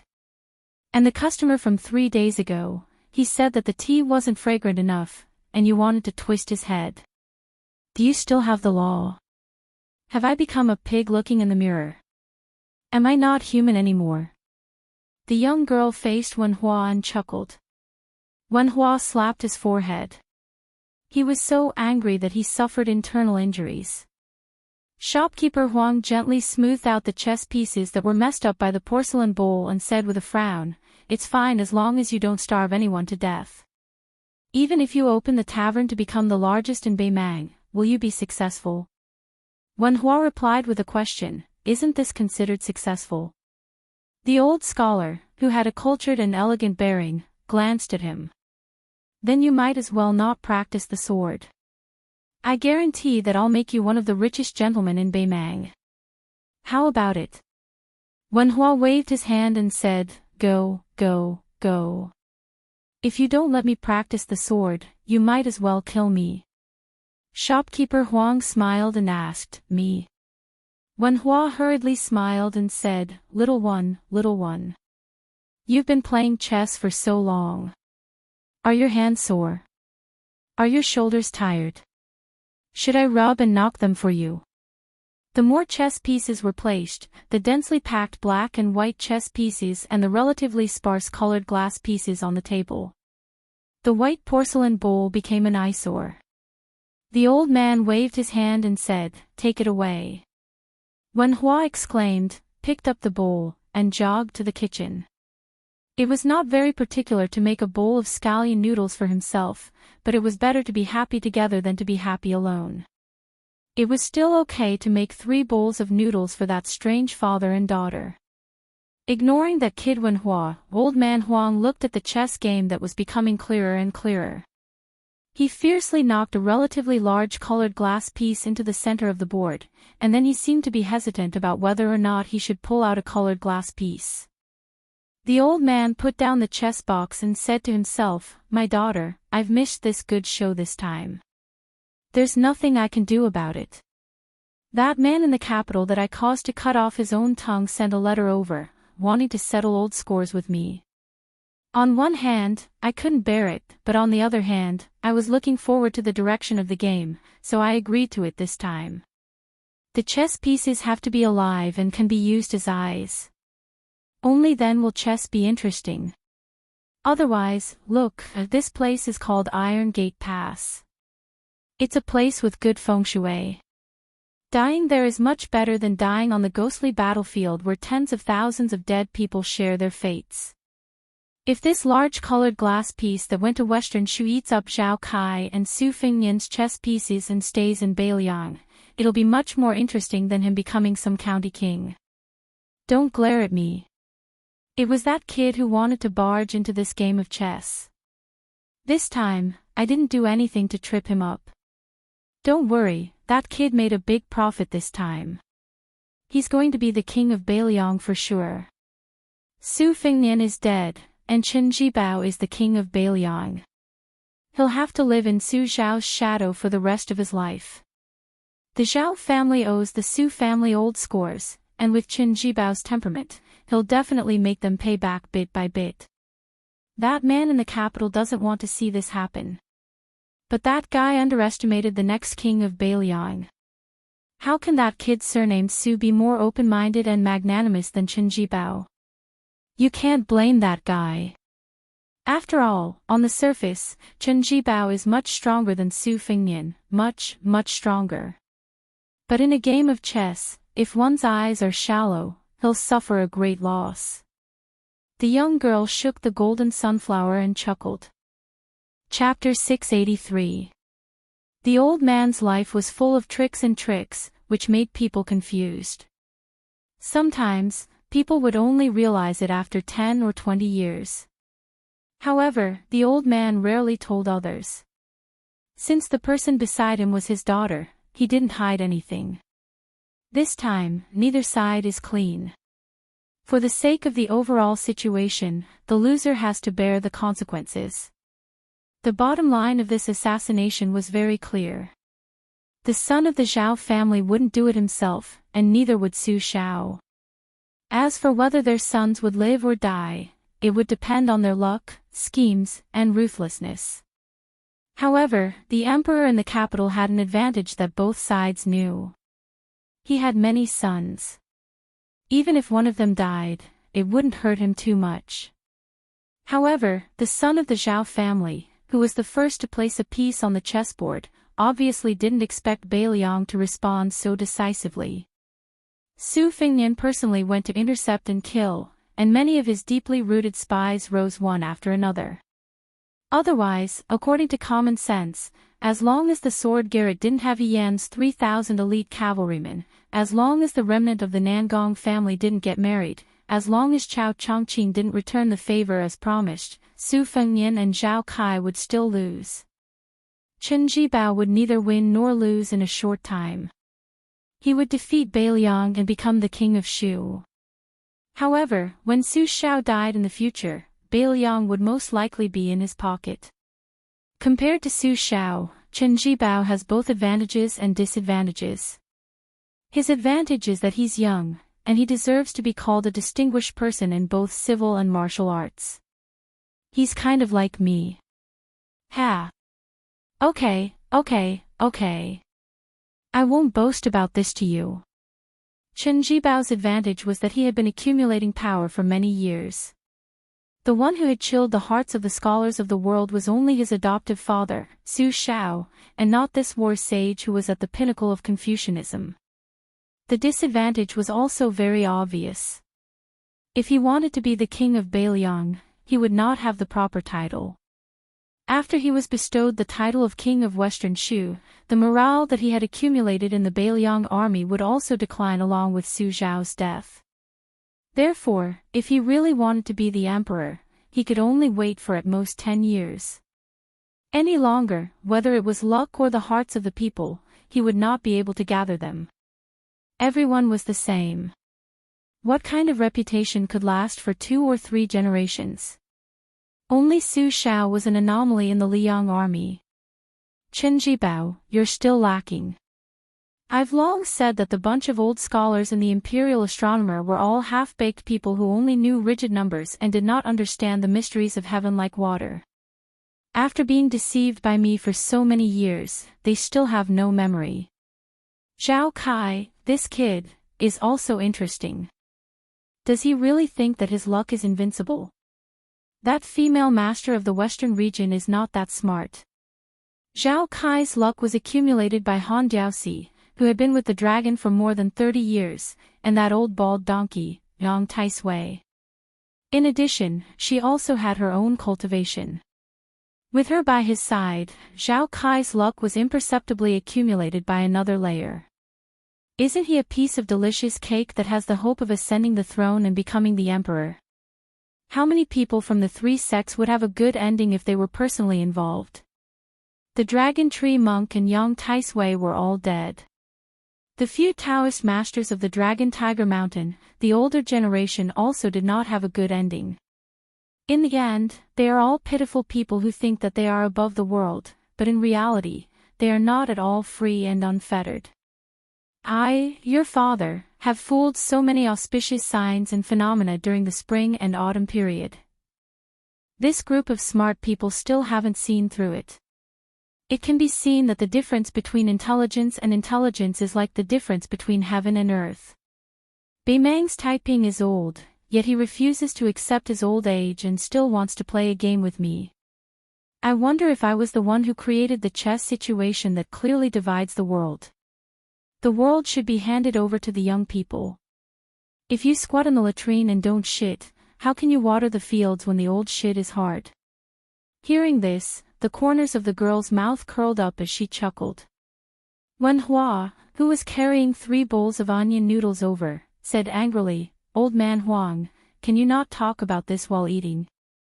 Seeing that the shopkeeper did not move, Wen Hua glared at him and said, "Why aren't you clearing the table?" The old man chuckled and waved away the chess pieces on the table with a wave of his sleeve. Wen Hua put down 3 pairs of bowls and chopsticks and continued to chatter, "You only know how to play chess. So what if you can play chess? When I become a sword immortal, no matter who you are, if you dare to jump in front of me, I will serve you with a sword." The old man picked up his chopsticks and asked with a grin, "Oh. Then if I teach you how to use the sword and make you suffer so much, then when the time comes, the first thing you will do will be to slash me?" Wen Hua laughed and said, I wouldn't dare. How could I, Wen Hua, be an ungrateful person? I'm handsome, have a good temper, and have an ancient heart. Not to mention these advantages, the key is loyalty. The old man shook his head with a smile and was slightly helpless. He picked up a fragrant onion noodles with his chopsticks and ate with his head lowered as he said, "Go to Liang's capital." Wen Hua was stunned and asked in a low voice, "You're going directly to the capital to make a name for yourself? Don't you need to warm up your hands in a small place first?" The old man wrapped a chopstick of noodles and didn't stretch his neck to help his daughter blow the hot air off the noodles, fearing that she would burn herself. The girl laughed brilliantly and plucked a small petal of sunflower before placing it on the edge of the old man's bowl. It looked festive. The old man was in a good mood and said to Wen Hua, "Don't you want to amaze the world with a single brilliant feat? Also, you'll be able to see the white jade lion, the brothel girl that you fell in love with at first sight." Wen Hua slurped the noodles and said with a smile, "What's wrong with a brothel girl? I just like her. I'm definitely going to the capital this time." The old man smiled lightly. After eating the noodles, the old man took out some silver and instructed Wen Hua, who had finished cleaning up the bowls and chopsticks, and returned to his seat. "Go buy a jug of good wine." Wen Hua rolled his eyes and said, "Only you, old man Huang, can make a tea seller go buy wine to drink." Not long after, Wen Hua returned with a jug of wine, and the old man said indifferently, "Keep the remaining silver for yourself." Wen Hua chuckled. He said that he was going out, and then he went to the small room in his residence and took out a bag of silver that he had hidden well.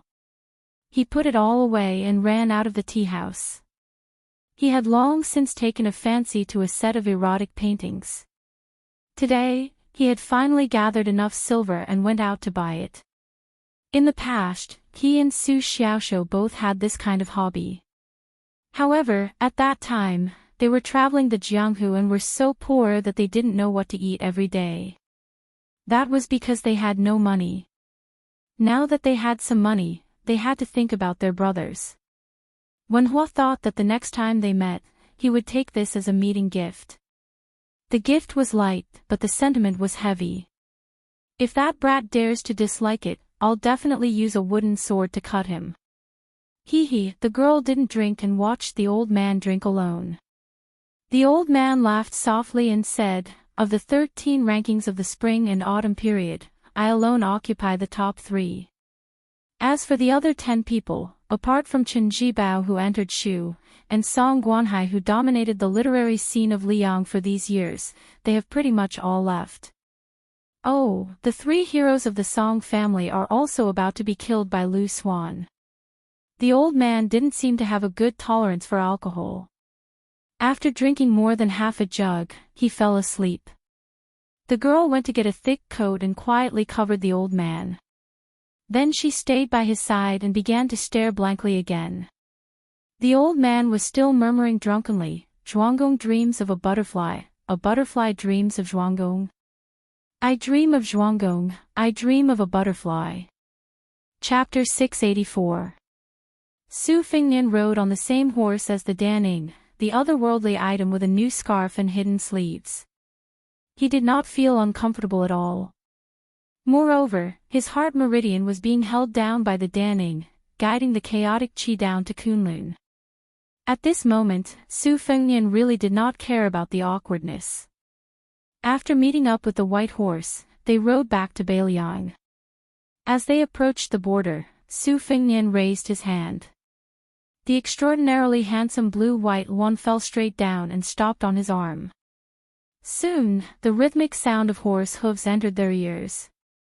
The leader was an extremely fat pig. His mount was a heavy Fergana colt.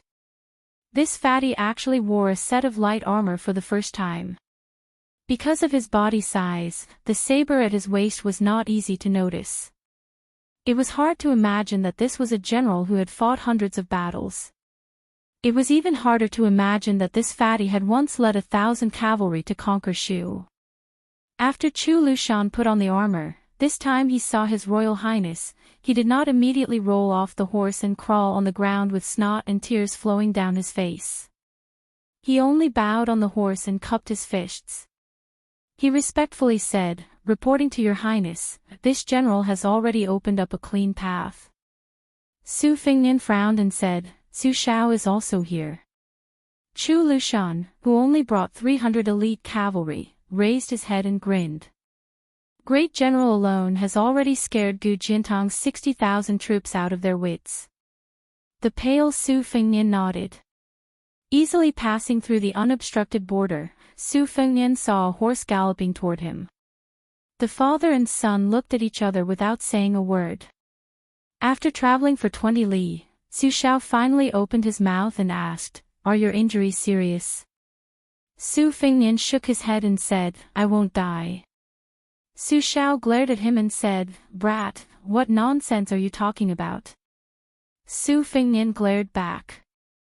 Su Zhao's arrogance immediately disappeared. He looked ahead and sighed, "Thank you for your hard work." Su Fengnian snapped, "Aren't you the same?" "Bullshit." Su Shao nodded and didn't say anything. Huang Manor dragged the talisman General Golden Armor and walked as if he was flying. He followed behind Su Shao and Su Fengnian with a silly smile on his face. Yuan Zuozong and Chu Lushan were running side by side, but they hated each other. There was a distance of 20 feet between them, and they did not look at each other from beginning to end. Chu Lushan didn't look at Yuan Zuozong. He just smiled and said, "General Yuan, it seems like you didn't do much." His arms and legs were still there, but His Highness was seriously injured. "What's wrong? You haven't met anyone worthy of your attention." "Oh my, you don't even care about Yang Taisui." Yuan Zuozong ignored Lu Qiu's sarcastic remarks. "It takes two to clap." Unfortunately, Lu Qiu had always been the kind of hooligan who could slap her own face. "General Yuan, don't look down on me just because you've made great contributions. Come on, tell me about your great achievements outside the Iron Gate Pass. I'll set up a monument for you later. How about building a shrine for you?" "That's not a problem." Yuan Zuozong didn't hear, see, speak or get angry. Chu Lushan continued to nag, but he lowered his voice a little. "Hey, I thought you would follow Qin Jibao to Western Shu. You and Qi Danghua are the same. I'm so disappointed. Look at Yao Jian and Yi Shizhen, those two ungrateful wretches, they didn't let me down." Yuan Zuozong narrowed his apricot eyes. The fat man was not satisfied yet. He twisted his stubby neck and wanted to say something, but Su Fengnian turned back and reprimanded him. "Lu Qiu, go back to Beiliang and drink your green ant. If it's not enough, you can drink milk and piss as you wish." Chu Lushan shrunk his neck and finally couldn't hold it anymore. He showed his true face and said with a flattering face, "Whatever His Highness says." Yuan Zhuozong looked calm. Chu Lushan muttered, "He didn't do what he should do, but he did what he shouldn't do. Son of a bitch." Yuan Zhuozong suddenly said, "On the way here, His Highness said to invite Qi Dangua to drink together." Chu Lushan opened his eyes wide, turned his head and asked, "Say it again." Yuan Zhuozong meditated like a stone Buddha again and didn't say a word. Chu Lushan wiped the hot sweat on his forehead. "Son of a bitch, I'm more nervous than when I heard that you were going to light my sky lantern." Su Shao turned his head and glanced at the two adopted sons who were like fire and water for many years. He sighed quietly. Su Fengnian inhaled for a long time but did not exhale. Then, he exhaled heavily and turned to ask, "Why?" Su Shao said calmly, "Huang Man didn't get close to his second sister. It's not without reason." Su Fengnian's lips trembled. He wanted to say something but stopped on second thought. Su Shao said, "Although she was not born by me and your mother, I never treated her as a man of sacrifice. I only know that I have 2 daughters, 2 sons and 2 daughters. All 3 of them are handsome like their mother. Only the second daughter looks like me, Su Shao. If I don't love her, who will I love? Raising sons and daughters is a different way of raising. As a father, I don't know if it's right or wrong. To be honest, the one who suffered the most is still you. Among all the children, I have never scolded anyone. I only hit you once, and it was only twice and thrice that I let you run away. Who knows when I will have to send you off? Your mother passed away early, otherwise she would definitely beat me to death. Then why didn't you stop my sister?" "I couldn't. I sent a message to her saying that Chao Chongqing would go to stop them. She still went. The great snow dragon cavalry almost had a mutiny. This silly daughter is more like my own. Don't you think she's like me?" "Yes. By the way, you can tell these words to my sister later." "I don't dare. You always chase me with a broom and a stool. If my daughter is really angry, she will draw her sword." Su Fengnian said helplessly, "Look at you, the king of Beiliang." Su Shao laughed and said, "It's fine as long as you're promising." Su Fengnian gently waved his arm. The 6-year-old phoenix that had accompanied him for many years spread its wings and flew high into the sky. Su Fengnian looked at the divine bird that was gradually becoming a black dot in the sky. He said softly, "I really couldn't tell. After putting on the armor, you look like a general." Su Shao also raised his head to look at the sky. He said softly, "You will be the same in the future." A luxurious carriage made of dazzling jade and jewels entered Beiliang's post house. It was said that those who wandered the Jianghu should not reveal their true colors. The master of this carriage really did not know the dangers of the Jianghu. The coachman was a middle-aged man with a robust physique. It was late autumn and the chill was penetrating. He was still wearing a tight black shirt. The muscles all over his body were bulging, but his aura was restrained as usual. His breathing was unhurried and uninterrupted like a long river. It was clear that he was already at the peak of an external expert. From this, it could be seen that the person sitting in the carriage had a reason to be domineering and had something to rely on. The middle-aged coachman's surname was Hongyu. This journey had been a bloody one. From the southeast of the dynasty to the northwest of Liang, there were no less than 20 sect leaders or elders who had been turned into corpses overnight.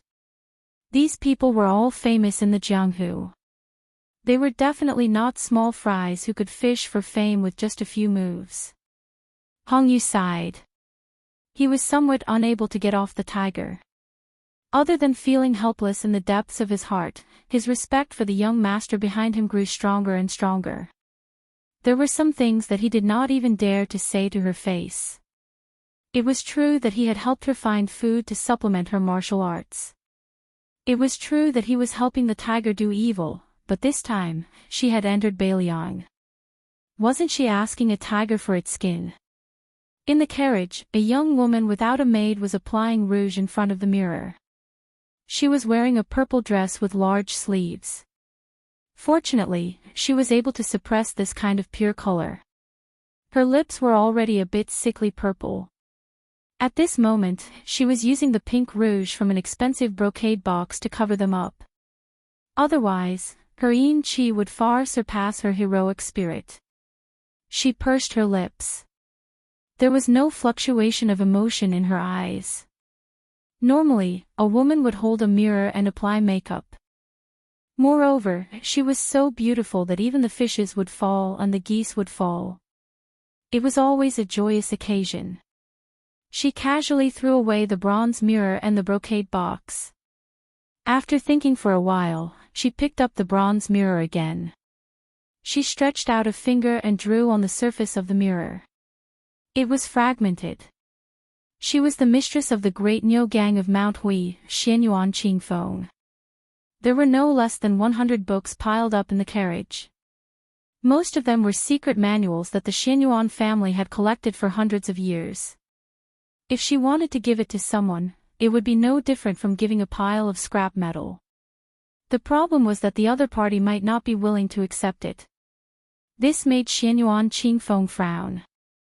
The aura around her became increasingly gloomy, like a withered osmanthus tree in a rainy day. Based on the secret arts recorded in her family's books, she was like a female Tao Tai that chose people to devour in the past year. She had absorbed a lot of power and cultivation, allowing her martial arts realm to improve rapidly. Before she went down the mountain, a group of old enemies of Mount Hui bullied her because she was the mistress of the house. They teamed up and went up the mountain to pick a fight. She didn't care that there were immortals from the neighboring Mount Longhu. She caught all of them and turned them into dried corpses.